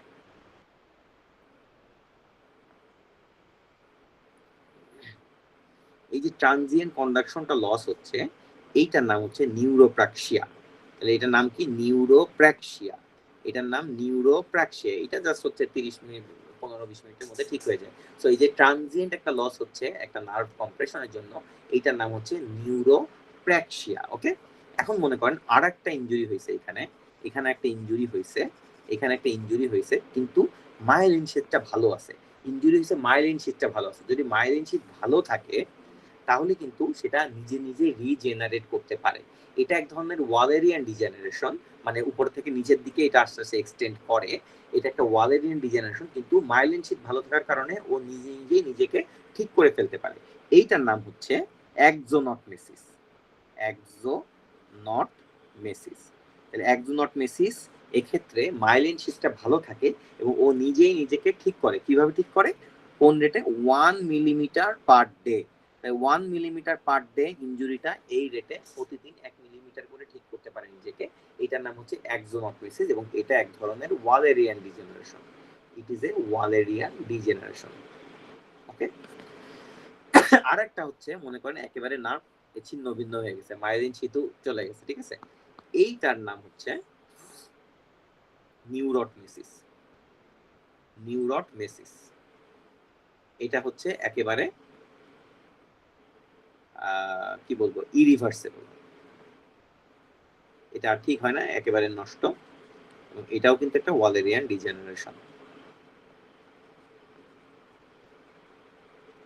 এটা বোঝা গেল ব্যাপারটা কি, যে তাহলে যে তিন ধরনের আছে, একটা নিউরোপ্র্যাকশিয়া, এটা হচ্ছে জিজি ধরা জাস্ট কম্প্রেশন, এটা কোনো সমস্যাই না।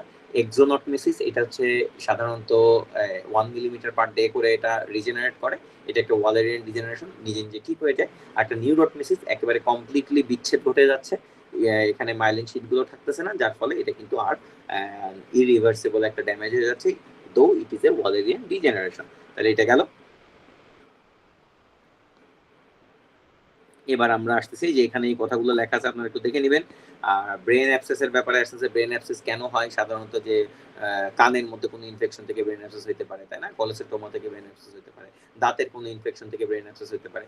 একটা ব্রেন যদি অ্যাবসেস পায় তাহলে সবসময় কিন্তু ওই অ্যাবসেসের ভেতরটা হচ্ছে রেডিওলুসেন্ট থাকে, কিন্তু অ্যাবসেসের বাইরে থাকে হচ্ছে ব্লাড ভেসেল বেশি, যার ফলে এখানে একটা রিম এনহ্যান্সমেন্ট থাকে, এটা কিন্তু মাথায় রাখবেন, রিম এনহ্যান্সমেন্ট থাকে। তো এই জিনিসগুলোতে তাহলে ইমেজিং তো সিটি স্ক্যান করে ইমেজটা করতে হবে, করে এই জিনিসগুলো আমরা পাবো। ফিভার, হেডেক থাকতে পারে ব্রেন অ্যাবসেসের ক্ষেত্রে, ব্রেন অ্যাবসেসের ক্ষেত্রে কিন্তু অ্যান্টিবায়োটিক আমাদের দিতে হবে, ঠিক আছে। অনেক সময় অ্যাবসেস ড্রেনেজ করা লাগতে পারে, ওকে, যদি ইন্টারসেরিব্রাল অনেক বেশি বেড়ে যায়। সিএনএস টিউমার গুলোর মধ্যে দেখেন খুবই ইম্পর্টেন্ট লাইন, সেটা হচ্ছে most of the paediatric tumour গুলো হচ্ছে ইনফ্রাটেন্টোরিয়াল, আর অ্যাডাল্ট টিউমার হচ্ছে সুপ্রাটেন্টোরিয়াল। টেন্টোরিয়াম কাকে বলে? টেন্টোরিয়াম সেরিব্রিনামে, এটা মেনিনজেসের একটা পর্দা আছে যেটা হচ্ছে সেরিব্রাম থেকে সেরেবেলাম, এই দুটোকে আলাদা করে, এখানে টেন্টোরিয়াম সেরিব্রিয়াস। তার মানে টেন্টোরিয়ামের নিচে সাধারণত বাচ্চাদের সিএনএস টিউমার গুলো হয়, আর টেন্টোরিয়ামের উপরে মানে হচ্ছে সেরিব্রাল হেমিস্ফিয়ার, এদিকে হচ্ছে বড়দের টিউমার হয়, ঠিক আছে। তাহলে এমআরআই করে আমরা ভালো করে বুঝতে পারবো কি করে কি হচ্ছে আর কি কি টিউমার হচ্ছে। তো এখানে গ্লায়োমা নিয়ে কিছু কথা আছে, ইন্ট্রাভেন্ট্রিকুলার হেমোরেজ নিয়ে একটা কথা আছে। ইন্ট্রাভেন্ট্রিকুলার হেমোরেজ কিন্তু মনে আছে প্রি ম্যাচিউরদের কিন্তু হয় বেশি ইন্ট্রাভেন্ট্রিকুলার হেমোরেজ, এবং এটা হলে কিন্তু সাধারণত 72 ঘন্টা আফটার বার্থ হয়, প্রি ম্যাচিউরদের সবচেয়ে বেশি হয়। এই সময় কিন্তু ব্রেনে প্রেশার বেড়ে যায়, এটা কিন্তু প্রগনোসিস খুব একটা ভালো না। তাহলে এই জিনিসটা মাথায় রাখেন, আমরা কিন্তু অন্য জায়গাতেও এটা পড়ছি, আর তারপরে আমাদের একটা brain and head neck chapter বাকি আছে, ওখানে আরো ক্লিয়ারলি পড়বো। Squamous carcinoma of the skin, আমি স্কিনের ক্লাসে এটা ভালো করে বলছি, এটা খুব বেশি দরকার নাই।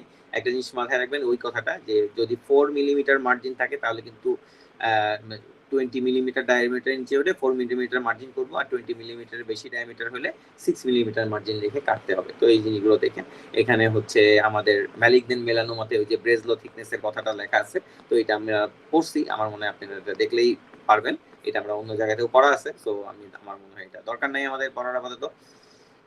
Markle cell tumour of the skin, এটাও আমরা স্কিনের মধ্যে মনে হয় কিছুটা দেখছিলাম, এটা আপনারা একটু দেখে নিন। আসলে এটাও একটা অ্যাগ্রেসিভ স্কিনের টিউমার, এটা হচ্ছে ইন্ট্রাএপিডার্মাল মার্কেল সেলের মধ্যে টিউমারটা হয়। সাধারণত কোন জায়গায় হয়? পেরি অরবিটাল এরিয়াতে হয়, তার মানে চোখের আশেপাশে মার্কেল সেল টিউমার বেশি হয়, ঠিক আছে। তো এটা একটা মার্কেল সেল পলিওমা ভাইরাস নামে একটা ভাইরাস থেকে মূলত হইতে পারে, আর পেরি অরবিটাল এরিয়া হচ্ছে কমনেস্ট সাইট। আপনারা একটু দেখে নেবেন, পড়াটা কিন্তু অনেক বেশি এই জায়গায়, আসলে আমি চলে যাচ্ছি, but you have to read a lot, তাই না। এখানে এই ক্লাসটা অনেক বড়, সো আপনারা এটা পড়ে নিবেন, মোটামুটি পড়ার জিনিস বেশি। আর আমি যে কয়টা জিনিস বুঝাইছি, বুঝতে সমস্যা আছে কিনা? শাহিনা আপু বুঝতে পারছেন? জি ভাইয়া, বুঝতে পারছি। Thank you. অনেক কষ্ট করে আপনারা, যদি বেশি লোক নাই আমি জানি না, এখন হঠাৎ করে ক্লাসটাও বোরিং, সব মিলাই ঝিলাই অনেকে অনেক কম আসছেন, তারপরেও আপনাদেরকে অনেক ধন্যবাদ এই ক্লাসে এতক্ষণ বোরিং ক্লাসে থাকার জন্য, অ্যাজ ওয়েল অ্যাজ আমি একটু মানে অনেক জায়গা কিন্তু পড়ার আছে আপনাদের, আপনি একটু মিলাই নিয়ে পড়বেন, ইনশাল্লাহ খুব বেশি ঝামেলা হবে না, আপনারা পড়লে এটা কভার করতে পারবেন। সো নেক্সট ক্লাসটা, আচ্ছা নেক্সট ক্লাসে আমার একটা বাকি আছে, যে আমার একটা হেড নেকের ক্লাস বাকি আছে এবং বায়োস্ট্যাট বাকি আছে। আপনারা নেক্সট ক্লাসকে আগে বায়োস্ট্যাট করবেন নাকি হেড নেক করবেন আমাকে বলেন তো, বুধবারে? বায়োস্ট্যাটিক্স সবাই আপনারা বায়োস্ট্যাট করতে চান, খুবই ভালো লাগলো। তাহলে আমি একটা বায়োস্ট্যাটের লাইভ ক্লাস নিব, তাহলে এই ক্লাসটা আপনারা থাকেন। আমি আই এম নট শিওর যে একটা বিসিএস পরীক্ষা কাছাচ্ছে বলে কি আমাদের অ্যাটেন্ডেন্স এত কম কিনা, তো অনেকে হয়তো বা বিসিএস পরীক্ষাও দিবে। সো ঠিক আছে, তাহলে নেক্সট ক্লাসটা হচ্ছে আমার হচ্ছে 9 তারিখে, তাহলে 9 তারিখে আমি বায়োস্ট্যাট ক্লাস নিব, তারপরে আমি অন্য ক্লাসটা নিব রবিবারে, ঠিক আছে। আর তাহলে 9 তারিখে আপনারা থাকবেন, আশা করি আপনাদের অনেক কিছু ক্লিয়ার হবে ওই দিন। Thanks a lot for being present in this class, আর ঠিক আছে, তাহলে নেক্সট দিন দেখা হবে ইনশাআল্লাহ। আল্লাহ হাফেজ।